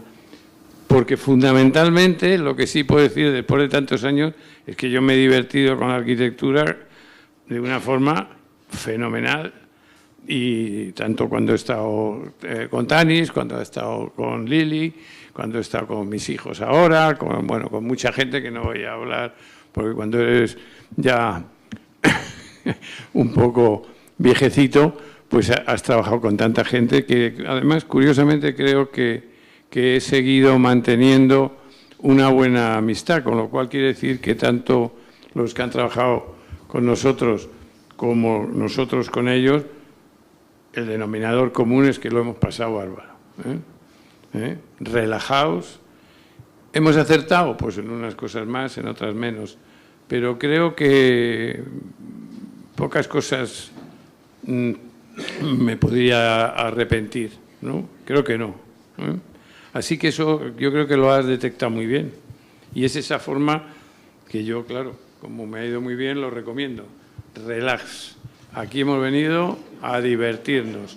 Evidentemente con rigor, con responsabilidad, con compromiso. Esto no es un juego, esto no es un juego. Pero hemos venido a mí siempre, vamos, nos planteábamos muchas veces, porque además nosotros empezamos muy jóvenes, tuvimos una serie de éxitos que nos colocó de pronto en la estratosfera, y además teníamos poca gente de nuestra generación que estaba, y por lo tanto estaba alrededor, y tanto estábamos como muy señalados, ¿no? Y siempre lo decíamos, esto no hay que tomárselo absolutamente nada en serio desde ese punto de vista, relájate, disfruta. Y respecto a las herramientas, las lamas, en este caso de Málaga, las hicimos una tarde con unos cartoncillos, y luego y vas a una velocidad que no vas con ningún programa, eso te lo digo yo. Y mira que Nacho es un crack, ¿no? Con la tableta es un crack. Pues yo creo que vas mucho más rápido, y además los errores, como cometes errores, que con la máquina tienes que decirle 3,45 milímetros, ¿no? Aquí vas con la tijera, y según vas cortando con la tijera ves si te quedas corto o te quedas largo. Pues voy a colgar un poquito más. Yo creo que sigue siendo muchísimo más eficaz la maqueta y el lápiz para empezar, y luego ya evidentemente lo otro que desconozco, pues evidentemente son herramientas que han permitido trabajar y producir mucho más. Pero la génesis, una tijera o un cúter y cartulina. O el oficio. Porque en la pregunta de Ignacio quizá está oculta también una pregunta que tenía que ver con la anterior y que afronta esta cuestión como de la promiscuidad profesional. Es decir, de qué manera un estudio que tiene un recorrido largo, ¿no?, va como incorporando maneras sin alterar la propia, esta es la clave creo, y la propia sería ese oficio al que hacemos alusión, pero van apareciendo otras manos que van como, pues como pasa en el fútbol, ¿no?, o en la música. Hombre, los grupos se van como actualizando, ahora el guitarra, ahora el batería, y de repente es la misma música, pero no es la misma, ¿no? Hay una actualización. Desde luego eso en un estudio, insisto, que no esté encorsetado porque ha elegido un camino muy concreto, que me parece fantástico, por cierto, y lo respeto, pues claro, la gente de la que te rodeas está todo el rato proponiendo, mirando de otra forma, ¿no? Con lo cual el equipo por eso es más divertido también, y lo digo divertido no frívolamente, sino más atractivo, ¿no? Carlos, Sol, ¿cómo os afecta estas consideraciones de Jacobo y de Ignacio? ¿Os afectan de alguna manera? Dale el micrófono. No sé. Realmente, efectivamente, oyes a Jero y prácticamente nos ha contado pues toda su historia, ¿no? Entonces, efectivamente, yo sí recuerdo ver en Jero pues el equipo puntero del momento, y recuerdo historias tristes que supongo que en aquel momento parece que siempre van con el mundo, y aquello no se lo acabaron de comer, ¿me entiendes? O sea que estoy pensando en la estación de Atocha, ¿no? O sea que realmente... Pero yo también recuerdo que yo, pues también muy joven, empecé a estar en la Comisión de Cultura del colegio y les llamaba para que ellos contaran sus experiencias y sus proyectos de entonces. O sea que bueno, es verdad que ya han pasado muchos años y nos vamos encontrando por el camino muchas veces, ¿no? No sé qué más puedo decir ahora. ¿Sol? Yo sobre lo que comentabas del proceso de trabajo con maquetas, yo también considero que las maquetas siguen siendo fundamentales en una determinada fase, pero yo creo que también tenemos muchas otras herramientas que nos ayudan, y que hoy mismo la técnica no nos ayudan solo para verlo, para que quede más o menos bonito, sino nos ayudan para controlar y para construir, ¿no? Que es lo importante. Pero creo que tampoco relega las maquetas. Para nosotros creo que cada vez se hacen menos, y los estudiantes veo que casi nunca hacen maquetas, por lo menos no saben hacer mucha maqueta, y sin embargo yo creo que es algo que es fundamental, ¿no? Que es una manipulación directa, muy rápida, muy efectiva, y que creo que hay que mantener, que por mucho que haya nuevas tecnologías sigue estando vigente. Mira, yo no sé si habéis visto un documental sobre Frank Gehry, que es muy interesante, que le ves trabajando en su despacho con unos chavales con cartón. Y entonces pues corta el cartón para buscar una forma, y claro, en el cartón queda el negativo de la forma.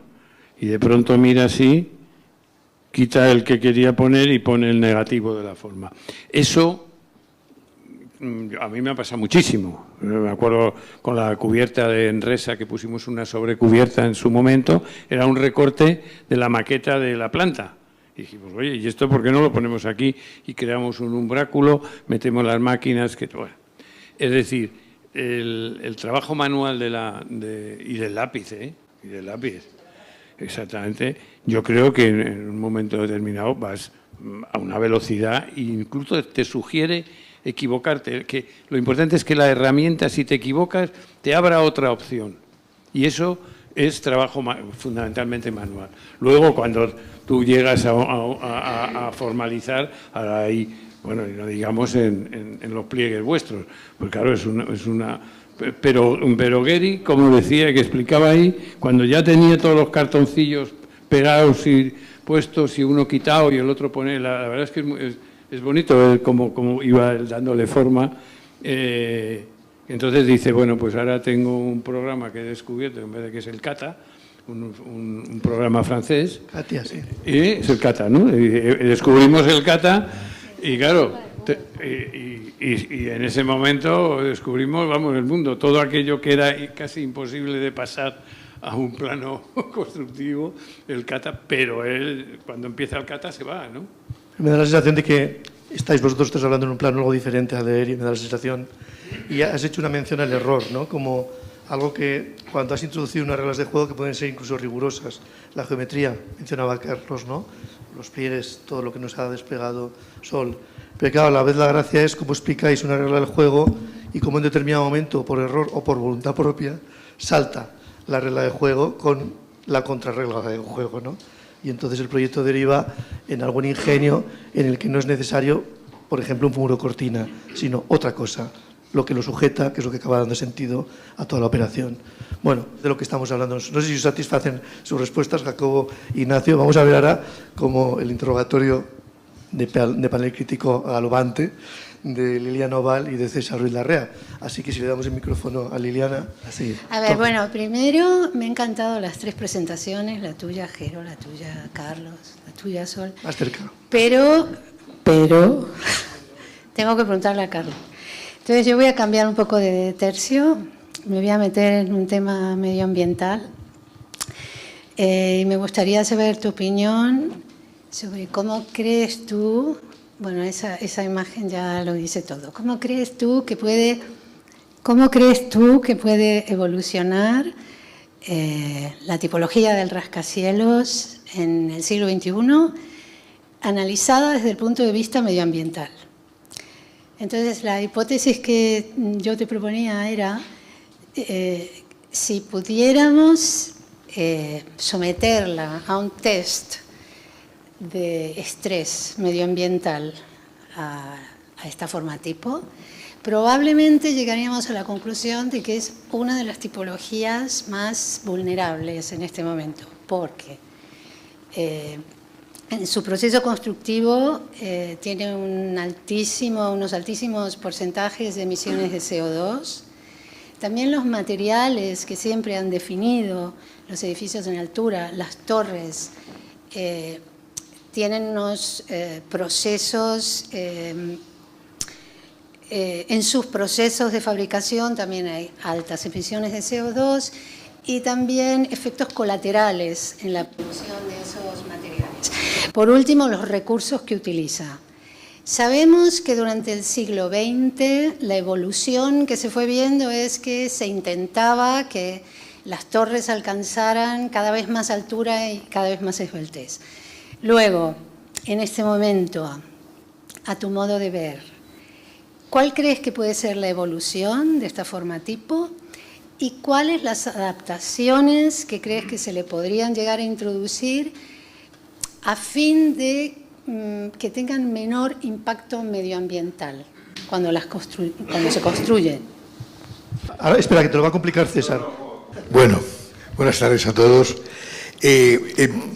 Desde luego, Félix, eres un mago porque has sentado como a 3, que en realidad no son 3 generaciones, pero sí lo son, porque de alguna manera nosotros hemos aprendido, la generación nuestra, Carlos, ¿verdad?, que eran nuestros referentes, eran los jóvenes maestros referentes nuestros, y luego vosotros habéis sido alumnos nuestros, o sea que de alguna manera lo has hecho con esa habilidad que te caracteriza para organizar. Ahora, en realidad yo he puesto esta porque cuando me plantea Félix, oye, cuenta un poco esto, pues no, yo creo que los trazos de Carlos, las trazas de Carlos, bueno, son producto de una facilidad de dibujo que tiene sorprendente, es un grandísimo dibujante, y además ese rigor que yo creo que hoy ha quedado visto en los 3, que aparte de esa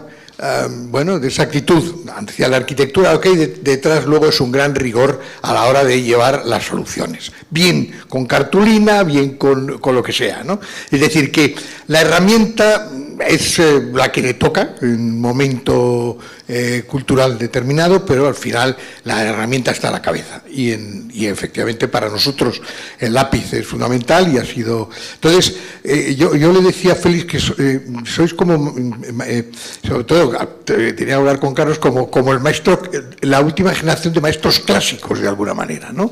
Modernos, clásicos modernos. Es decir, esta confianza en la planta, ¿no?, que Carlos siempre, recuerdo en el estudio, estaba ahí machacando la planta, que es un trazo buscando la geometría con un rigor en el dibujo, en el lápiz, para que funcionase estrictamente, que no tuviese posibilidades de que encontrar a nadie que pudiese ponerla en cuestión, como tú has comentado, ¿no? Claro, no muchos años después empezamos a ver arquitectos que realmente han hecho ciudades contemporáneas de edificios en altura. Y el proceso era el contrario, es decir, llamaban a colaboradores, a ver, prepararme una serie de imágenes, de formas, maquetas, tal, que yo voy a pasar y aquella. Estoy frivolizando un poco, pero de alguna manera hay una búsqueda formal previamente, un objeto casi sin escala, que luego esa se introduce en una ciudad, y aquí estamos, ya hemos visto, yo creo que no sé, en todas las revistas hemos acabado viendo todos los modelos posibles de rascacielos, etcétera. Pero sin embargo, lo que es verdad es que al final el rascacielos, que es un invento moderno, los clásicos son los que manejan los códigos de construcción y de ideación totalmente modernos, ¿no? Es decir, con lenguajes que pueden ser idénticos o distintos, ¿no? Foster en Hong Kong, pues es un rascacielos clásico, ¿no? Y no tiene nada que ver con, por ejemplo, con el edificio de Carlos, ¿no? Entonces, yo creo que el trazo de Carlos, tú siempre recuerdo en el estudio que andabas buscando que el resultado funcional de la planta, y luego dibujabas siempre la sección como a mano, al lado, siempre ibas comprobando la sección, que yo creo que eso lo aprendiste obviamente de los maestros, en este caso de tu tío Javier, con el cual trabajaste, y que forma parte de... Porque no tener maestros es difícil, es muy duro, ¿eh? O sea, yo creo que el maestro es alguien que te guía, ¿no? Entonces yo te pediría una reflexión sobre ese cambio que tú has vivido entre ese formalismo inicial, ese formalismo que se emplea como resultado y que además... luego la sociedad lo aplaude muchísimo, a ver quién hace el ejercicio más estrambótico, más raro y más extraño, y entonces estamos viendo cosas realmente, a mí me parecen muchas aberrantes, ¿no? Porque dice, bueno, esto es escultura, ha cambiado de escala. Ese debate, que es muy común, yo me gustaría un poco... Y luego una teoría a todos, porque me parece que es muy importante la relación con la industria, me parece, ¿no? Entonces, cada uno de vosotros habéis vivido esa industria desde una caligrafía y desde una referencia constructiva específica. Y me gustaría esta reflexión no tanto para alabar la industria que tenemos, que aquí hay muchos industriales, son todos estupendos, todos los queremos, sino analizar en el sector la industria en este país, cómo la veis y por dónde tiene que apretarse los machos para poder realmente tener un instrumento, el arquitecto, de cómo podemos ayudarnos en este proceso colaborativo que tú siempre estás demandando, ¿no? Es decir, que son como dos, una más personal tuya para que hagas esa reflexión y otra que la lanzo a la mesa porque puede dar juego luego para introducir este tema, ¿no? Gracias. Bueno, puedes responder, puedes matizar, incluso puedes no estar de acuerdo, Carlos. Vale. Así que venga. Bueno, lo primero, acá será el tema, lógicamente, del rascacielos, ¿no? Rascacielos, yo creo que hay que distinguir el rascacielos de lo que es la edificación en altura. La edificación en altura es lo que estamos abocados a que nuestras ciudades sean más altas de lo que han sido hasta ahora. El rascacielos es un proyecto eminentemente de ciudad. O sea, nadie hace rascacielos donde no hay una ciudad. Tiene que haber una intensidad urbana, una necesidad casi de colmatar el suelo, de buscar esa necesidad que da origen el rascacielos. Con lo cual eso me hace llegar a la conclusión de un poco el utilizar la palabra necesidad como una de la triada vitruviana de la belleza, la firmeza o la construcción, la solidez de la construcción y la necesidad, ¿no? La utilidad. Realmente, si lo ligamos con la sostenibilidad, construir lo inútil, y se han construido muchas cosas inútiles, es insostenible. Entonces, realmente, esa es un poco la pelea de encontrar qué es lo que es necesariamente lo que se necesita. Y cuando se hace un rascacielos, es verdad que muchas veces se hace caprichosamente. Yo no sé, seguramente hay una cantidad de rascacielos hechos en una ciudad como Dubái, donde no vive casi nadie, y se están construyendo rascacielos continuamente porque se venden. Seguramente hay un mercado que compra, pero no habita, ¿entiendes? Y vamos llegando a una ciudad un tanto absurda. Pero yo creo que la reflexión sobre el edificio rascacielos o edificio en altura tiene que ver con el futuro de la ciudad, ¿no? Hoy en día todo el mundo ya está de acuerdo en que la ciudad dispersa es insostenible. O sea, la ciudad dispersa no genera servicios y consume el suelo, agota el suelo. Como se dice vulgarmente, alicata el territorio. Eso no puede ser, ¿no? Necesitamos concentrar y encontrar cuáles son los modelos de concentración que están funcionando. A mí me gusta poner muchas veces de ejemplo Manhattan, porque Manhattan es una ciudad que no ha crecido en extensión nunca. Entendemos Manhattan como una ciudad, ¿no? La ciudad es una isla que se traza con un trazado extraordinario en 1800 y pico para hacer casas de 2 plantas. el mismo trazado, con los mismos casi alcantarillados, supongo que los ahora no, pero ese trazado es el que está soportando ahora los rascacielos más importantes del mundo. Es una ciudad densísima. Realmente, cuando empiezan los rascacielos, en la prensa neoyorquina criticaba el rascacielos como diciendo, oye, es que esto no se puede construir edificios de 8 plantas, porque claro, vendrá más gente a vivir, si viene más gente a vivir, habrá más caballos en la ciudad, más transporte público que era tirado por caballos, y los caballos excrementan en la calle, y los excrementos van a llegar a la 3ª planta, a la 4ª planta, todo va a ser un desastre. O sea pero es que hay una serie de inventos que de alguna manera cristalizan a principios para hacer la ciudad que llamamos del siglo XX, que puede ser el acero, que puede ser la electricidad, que puede ser el coche, y que en el fondo el coche que ahora denostamos porque contamina, vino a quitar la contaminación yo esto lo cuento con un caballo muerto en la calle, porque los caballos también se morían, no solo se cagaban, sino que también se morían. Y cuando se morían, a lo mejor tardaba 3 días en venir el servicio de bomberos, o de que tuviera que retirar cadáveres de la calle, y ahí había niños jugando al lado de un cadáver de un caballo. O sea que realmente eso existe, porque hay fotografías que están documentadas. O sea que realmente la ciudad va transformándose, y hoy en día vemos que incluso la ciudad de Barcelona, se habla mucho del Plan Cerdá. El Plan Cerdá era una ciudad de muy poca densidad. O sea, en muy poco tiempo el Plan Cerdá se fue consolidando en lo que eran manzanas marcadas por unos bloques ochavados en las esquinas. Enseguida se cerró el cuadro, enseguida se dio más fondo, enseguida se dio más altura y se colmató. Pero la ciudad que hoy todo el mundo desea no es la ciudad de Cerdá, es la ciudad del Barcelona de ahora.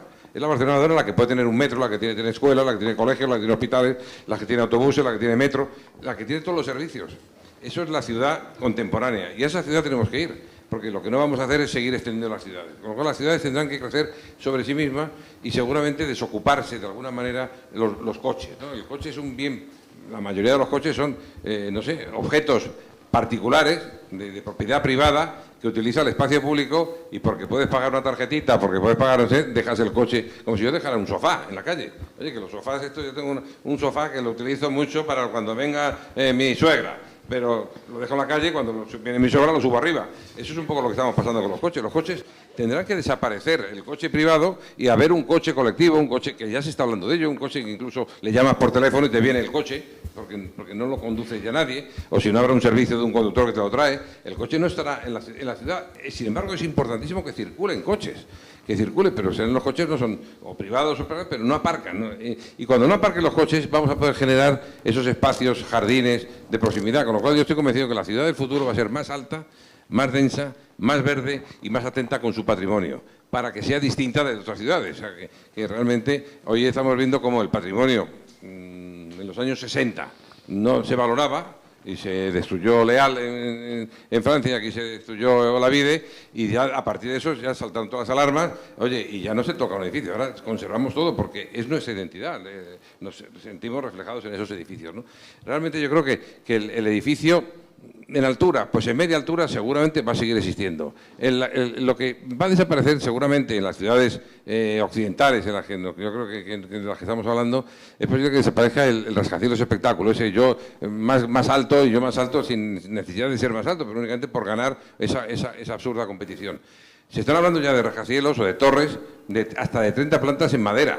Con lo cual, oye, hay una atención de ese tipo de edificios a hacerlos sostenibles, a hacerlos... La primera evolución sería que serían un poco más bajos hasta que se logre la tecnología con madera o con materiales no contaminantes. Pero es que cualquier construcción suelta CO2, o sea que no solo es por ser alto ataca más el clima, sino que realmente la construcción es una cosa insostenible. O sea, tenemos una profesión que de alguna manera hacemos lo insostenible, pero es que somos necesarios, o sea que el arquitecto es necesario porque hace falta habitar de alguna manera, ¿no? Entonces, realmente ya la población mundial, más de la mitad de la población mundial vive en ciudades, es una tendencia que va creciendo porque la ciudad es de alguna manera, como decía Albert Gleser, decía que era el mejor invento de la humanidad en la ciudad. Claro, en la ciudad necesitamos estar juntos, o sea, nos gusta estar en el campo, pero volvemos a la ciudad porque la ciudad es donde están las oportunidades, el desarrollo, el intercambio del conocimiento, del talento y del dinero y de los afectos y del amor y tal. O sea, que realmente la ciudad es el mejor invento y lo necesitamos. Y esa necesidad tendrá que ser más alta y necesitará edificios en altura, seguro. La industria, Carlos, que tenemos que galopar. Vale. Es que hay una maldición del Círculo de Bellas Artes que si agotamos el tiempo, los arquitectos nos volvemos médicos y eso va a ser un lío. Entonces es mejor no probar. Sí.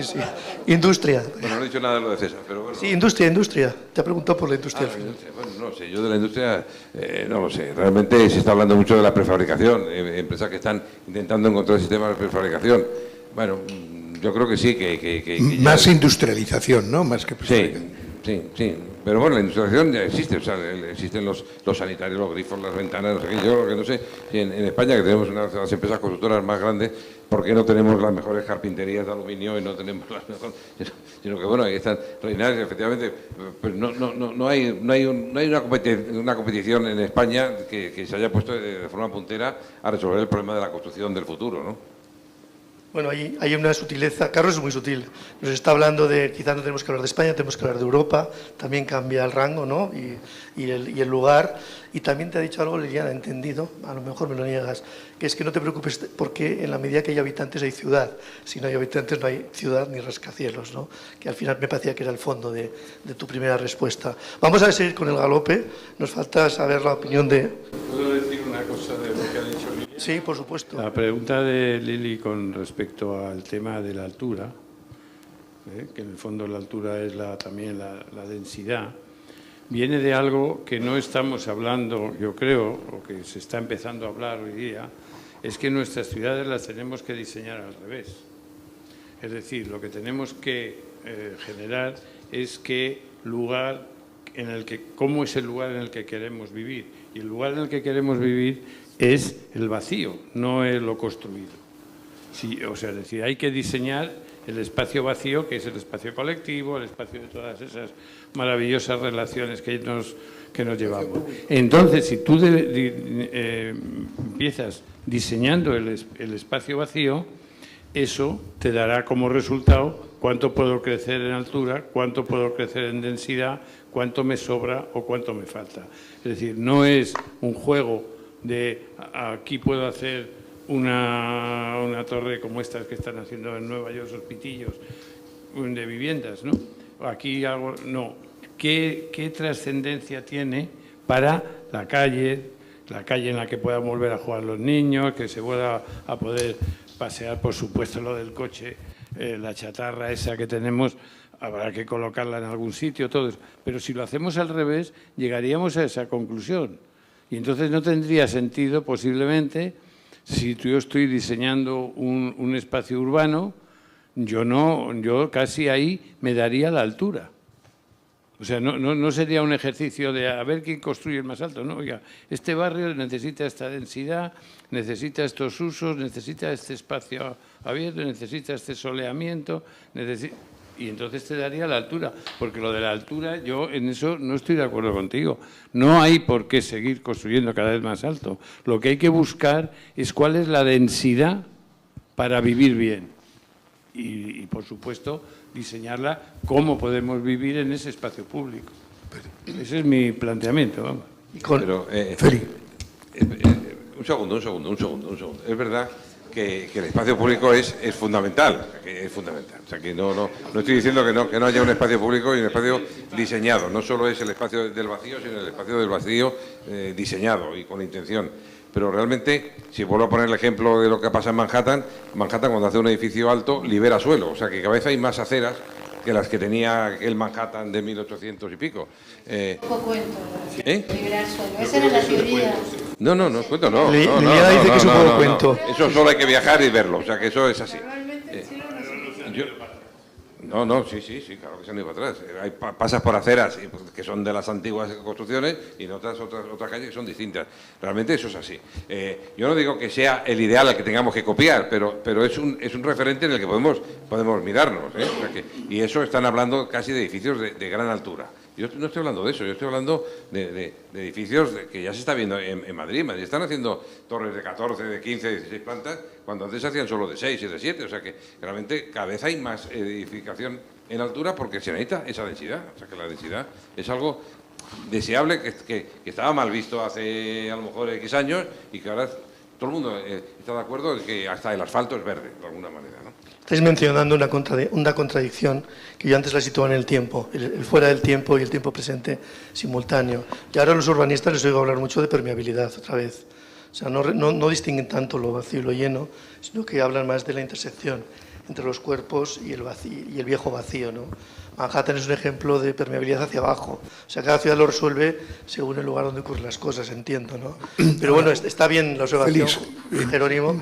Y perdona, yo únicamente pondría la condición de la sombra, porque si donde estamos, el vacío, ¿no? Y en eso eres un maestro, ¿no? Es que si no, nos achicharramos, ¿no? Y entonces la permeabilidad... Pero un problema que vamos a tener es que vamos a hacer con las infraestructuras que van a modificar esto que estamos hablando de ciudad. Es decir, dentro de... Ya el coche va a ir desapareciendo, el coche privado y tal, y los aparcamientos de las viviendas van a ser un problema. Se van a rehabilitar, se van a poder reutilizar, cambiará tipologías, esos sótanos que ya no van a tener, es decir, infraestructuras, ese gran proceso de transformación de las infraestructuras en las nuevas ciudades van a ser oportunidades, sin duda, para hacer enriquecer las propias ciudades, pero es uno de los grandes problemas.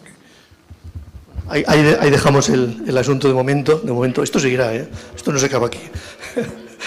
Bien, vamos a ver en el galope a Gonzalo, Pat. En realidad quería contar, bueno, primero muchísimas gracias a los tres porque es bastante emocionante que personas como vosotros de primera mano contéis edificios como muy específicos y es un gran lujo. Yo quería traer, bueno, en realidad no quería hablar de la imagen, quería hablar de que el año pasado, en verano, a finales, Sol y Juan Carlos nos invitaron a visitar IES, a todo el grupo de profesores, y fueron muy listos porque nos invitaron como a las 7, 8 de la tarde cuando estaba atardeciendo, ¿no?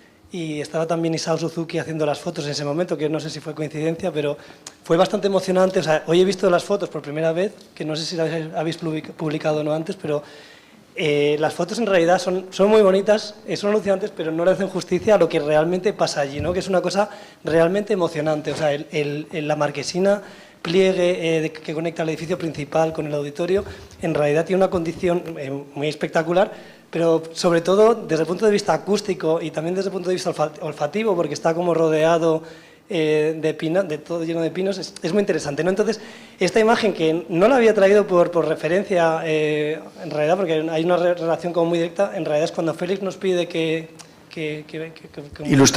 ilustremos gracias Félix, una pregunta. O sea, justo estaba leyendo un artículo de Alba Alto que escribió en el año 1926 que se llama De los escalones de casa al cuarto de estar, en el que habla precisamente de la relación que existe entre el Esprit Nouveau, que se había construido un año antes del Corbusier, con este cuadro, ¿no?, de Fra Angelico de 1420, ¿no?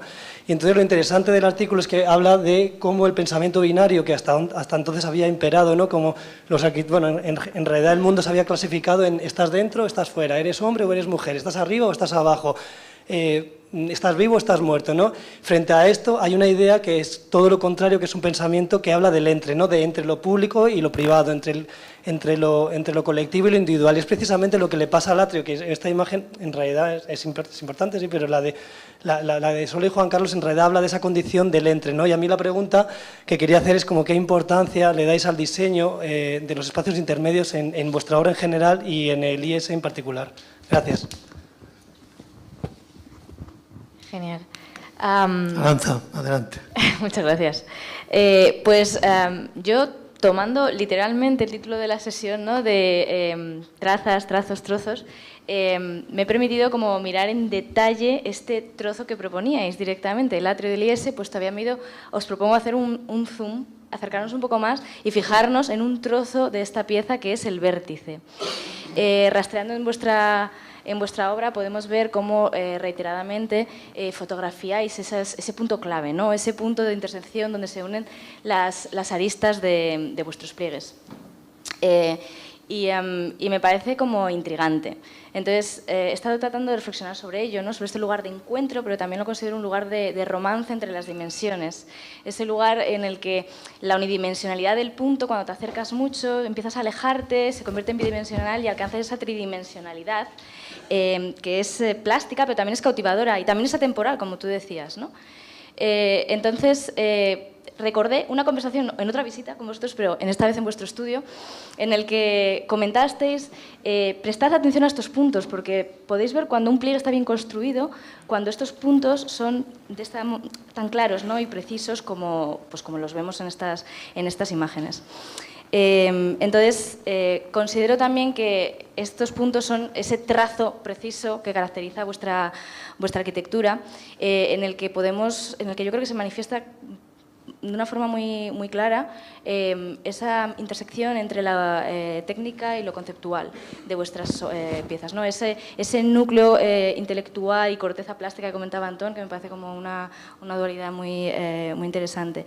Y pensando en ello y viendo como las diferentes escalas en que los trabajáis, todo ese proceso casi de laboratorio obsesivo, ¿no?, que mostráis en las publicaciones y vimos en vuestro estudio con las maquetas, me parece una oportunidad fantástica ahora poder hablar de ese viaje, ¿no?, que hacéis desde los pliegues bidimensionales, de un material bidimensional del papel, a esos pliegues virtuales con los softwares tan avanzados que usáis, a la tridimensionalidad del pliegue de la cáscara de hormigón, ¿no?, con sus espesores, con sus armados, que al final resolvéis con esta finura, ¿no?, a este último ya pliegue desdoblado en el que hablamos de esqueletos y pieles de múltiples espesores. Entonces, bueno, yo creo que al final es verdad que estos puntos son en una traza, por terminar la tríada, una traza de esta pareja de arquitectos que construís en SMAU, vosotros dos, ¿no?, Sol y Juan Carlos, porque siempre a Juan Carlos le hemos... Bueno, dando clase con él, le vemos como este intérprete de jazz siempre nos anima a improvisar de forma libre pero controlada, y eso solo se consigue gracias a, como dice, al conocimiento virtuoso de las reglas, y por otro lado la personalidad de la desconocida pero magnífica chef, ¿no?, que es Sol, en el que yo creo que ese conocimiento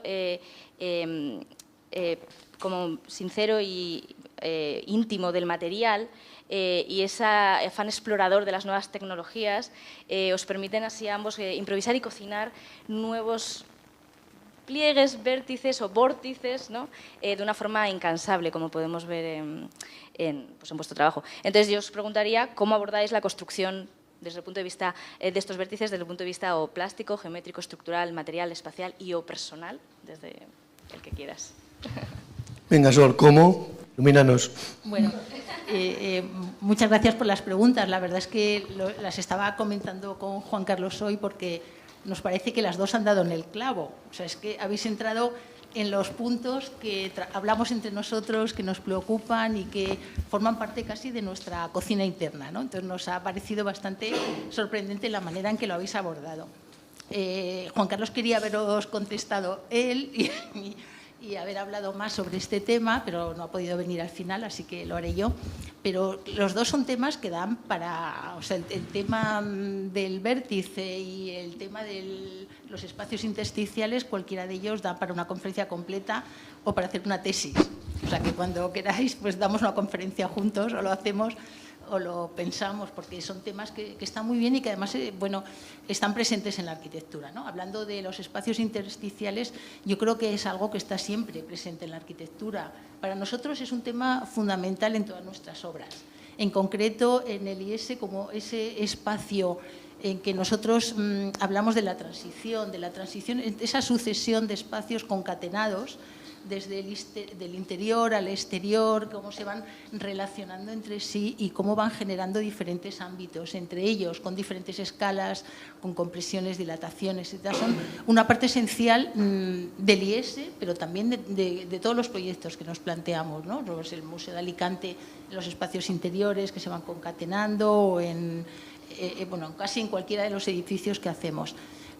Hay muchas referencias en la arquitectura que podemos encontrar infinitas, ¿no? Desde la Alhambra hasta lo que queramos, pero a nosotros también nos ha llamado la atención, nos ha interesado mucho determinados artistas plásticos que han trabajado en estos temas, porque es algo también recurrente en nuestra obra, a veces tomar referencias de otros campos diferentes de la arquitectura o de otros momentos de la historia para llevarlos a nuestro momento actual y a nuestra manera de trabajar con las herramientas propias de la arquitectura.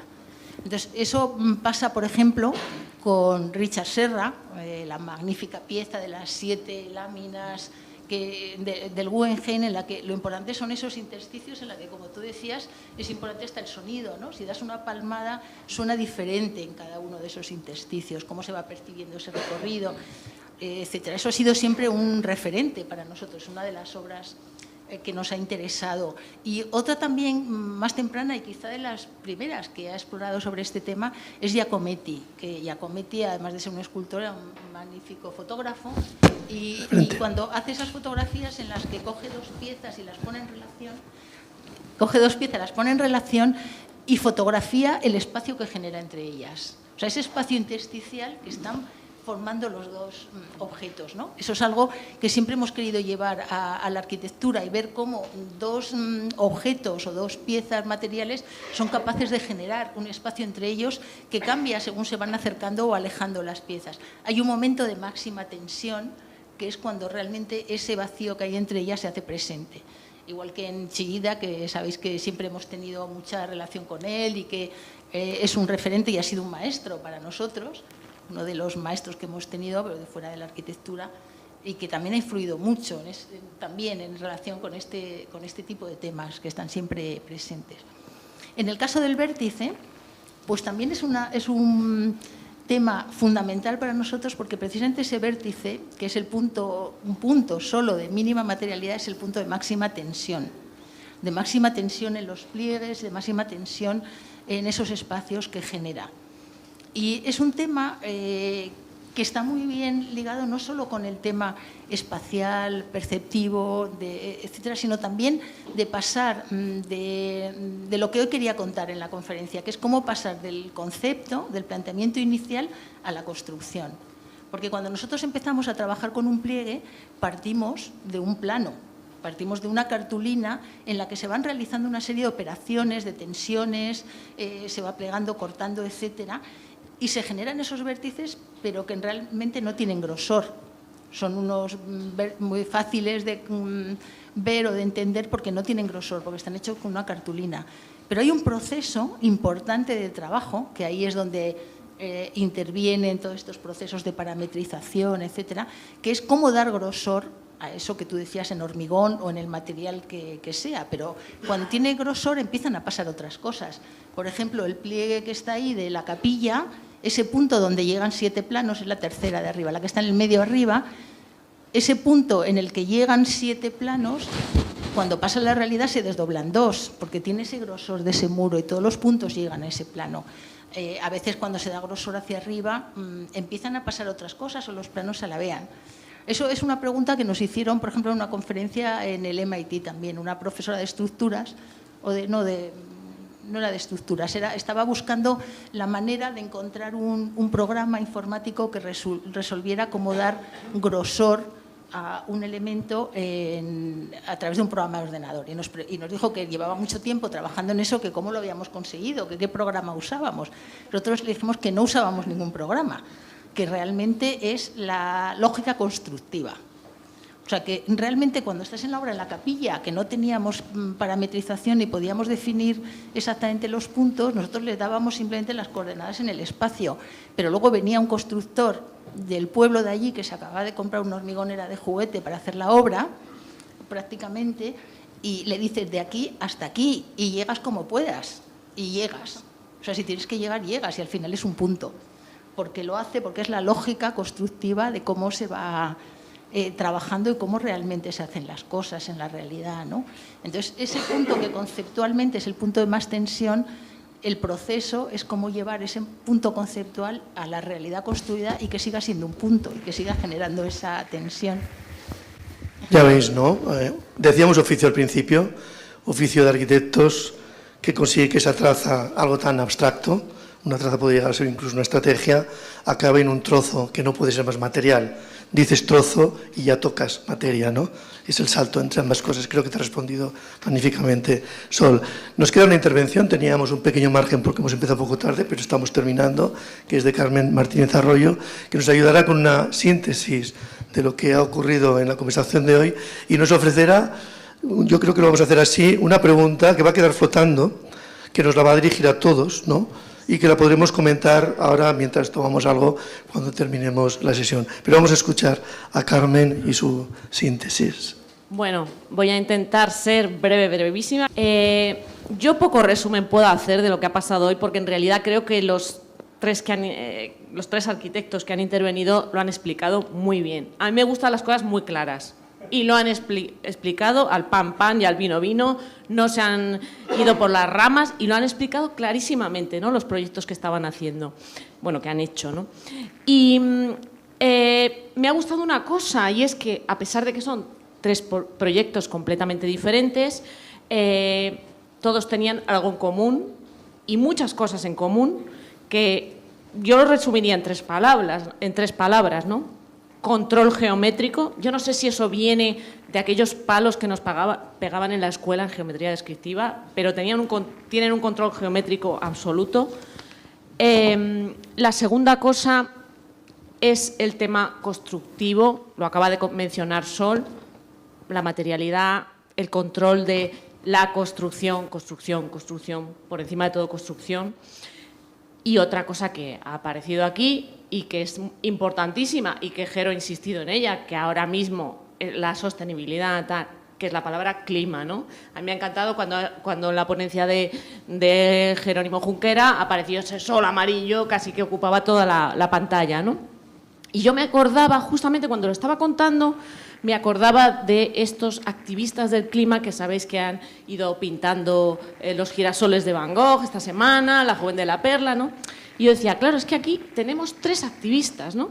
3 activistas de la geometría, 3 activistas de la construcción, 3 activistas, verdaderos activistas del clima, 3 activistas de la profesión, ¿no? Que yo creo que ha quedado clarísimo. Para mí ese es el resumen.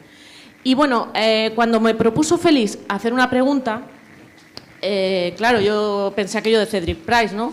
Que decía que lo importante no son las respuestas, sino las preguntas. Y decía, madre mía, qué responsabilidad. A ver qué pregunta hago a estos 3 arquitectos, bueno, equipos de arquitectos, que son tan buenos, ¿no? Y claro, lo he llevado a mi terreno. Yo soy profesora en la Escuela de Arquitectura de Madrid y dije, bueno, ellos también han sido todos profesores. Entonces, mi pregunta tiene que ver con esa relación entre escuela y profesión, ¿no? La formación. Y ayer me repasaba un escrito de Adolf Loos que da unas directrices para la educación para una escuela, para la administración de una escuela de arte, que en el fondo en esa época incluía pintores, arquitectos, escultores. Y entonces, leo una frase, ¿no? Y decía: el Estado solo deberá formar como constructores o arquitectos a personas que hayan aprendido los oficios de albañil, carpintero o cantero, según las nuevas ordenanzas. Y luego continúa, bueno, hay mucho más, pero la formación escolar podrá ir complementada por la práctica manual, tal como se hacía en las escuelas de construcción, que deberán ser perfeccionadas. Entonces, mi pregunta, sin ser dramáticos o pesimistas, ¿no?, con la situación de las escuelas de arquitectura hoy en día, es esa, ¿no?, que la lanzo a los 3 ponentes, pero también la lanzo al resto, ¿no? ¿Cuál debe ser la relación entre escuela y profesión y qué quitaríamos de esas escuelas y qué añadiríamos, ¿no? Difícil, ¿verdad? Quitar y poner. Nos va a dar trabajo, ¿eh? La noche... Falta para mucho, pero hay que pensarlo, ¿eh? Hay que pensarlo. Yo creo que todos tenemos una idea de qué suprimiríamos y qué añadiríamos, ¿no? Bueno, nada más. La noche va a ser larga, Carmen, con esta pregunta que nos dejas votando, ¿no? A ver, esto es un pez de Jero. Esto es un pez uña, ingenio de Carlos. Esto es un pez de Sol y de Juan Carlos. Los arquitectos también hacen peces, ya lo veis, ¿no? Todos vosotros hacéis peces, son peces del acuario, de Escala. ¿Conocéis la historia? Os la cuento porque ahora ya es pública, ¿no? Hubo un momento que queríamos hacer un acuario de verdad, tener en algún lugar del mundo un pez de cada uno de nosotros o de vosotros, ¿no?, en una misma pecera. Eso ya existe, es el mar, de hecho, ¿no? Pero era una idea loca que alguien lo resumió así, dijo: no podemos tener una pecera donde haya un pez de Pachimangado y un pez de Carlos Ferrater, porque el pez de Carlos Ferrater le va a dar un bocado al pez de Pachimangado y a ver que si se no cuenta Pachimangado que el pez de Carlos Ferrater le ha mordido. Con lo cual decidimos entre todos que era mejor construirlo, materializarlo como hace Sol, o como hace Jero, o como hace Carlos, reflejar un poco su mundo, sus trozos o su ingenio, ¿no? Peces que os invitamos a cuando queráis añadir el vuestro a este acuario. La industria, preguntabas, César. Estamos aquí gracias a que nos entendemos con la industria. Estáis vosotros, sois arquitectos increíbles. Podríamos ahora cambiar de lugar todos y volver a empezar esta tarde. Saldría igualmente bien, no tengo ninguna duda, pero también los industriales. Lo que pasa es que no todos los arquitectos seguramente podríamos hacer eso y tampoco lo podemos hacer con toda la industria. Pero os garantizo que con Ferran, con Josep, con Birgit, con Vicente, con Josep, con Michel, con José Antonio, con Raquel, con estas industrias sí que se habla así. De hecho, son ellas las que se dan cuenta de que las conversaciones son de esta manera, que tenemos que hablar de los trozos, que es donde nos entendemos y es donde tenemos un campo realmente común. Y luego ya vamos hacia lo general. Así que gracias a estos amigos industriales con los que vamos compartiendo este activismo, esta aventura ya común de todos, de lo que hemos dado de escala, con el pez de Juan Creus, ya se entiende de qué va, ¿no? Y también agradecer, es el momento de los agradecimientos, que gente como los músicos, este es Jaime Stinus, claro, nos ve, arquitectos, dice, Félix, te estás dedicando a hacer sintonías para las series de Scalae, pero porque no te dedicas tú a lo tuyo, ya te hago yo la sintonía de la próxima serie, ¿no? No me ha dicho esto nunca, pero yo sé que lo piensa. Y entonces, bueno, lo hizo, ha hecho la sintonía que ahora hemos escuchado antes y escucharemos el final, ¿no? Trazas, trazos, trozos. Esta TR tiene mucho juego, también 13. Estamos en nuestros 13, estamos empeñados en defender ese oficio, ¿no? Y esa materialidad.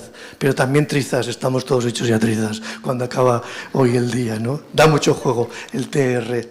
Y con esto, y con el recuerdo del equipo que formamos todos y la música de Jaime Stinus, os emplazo al 15 de diciembre, que volvemos a estar aquí en una conversación con Marc, que te veo por allí por el fondo, con Gabriel Allende, que estaba por aquí hace un momento, y con Rafael de la Hoz. Hasta entonces, gracias a todos por estar aquí y seguimos.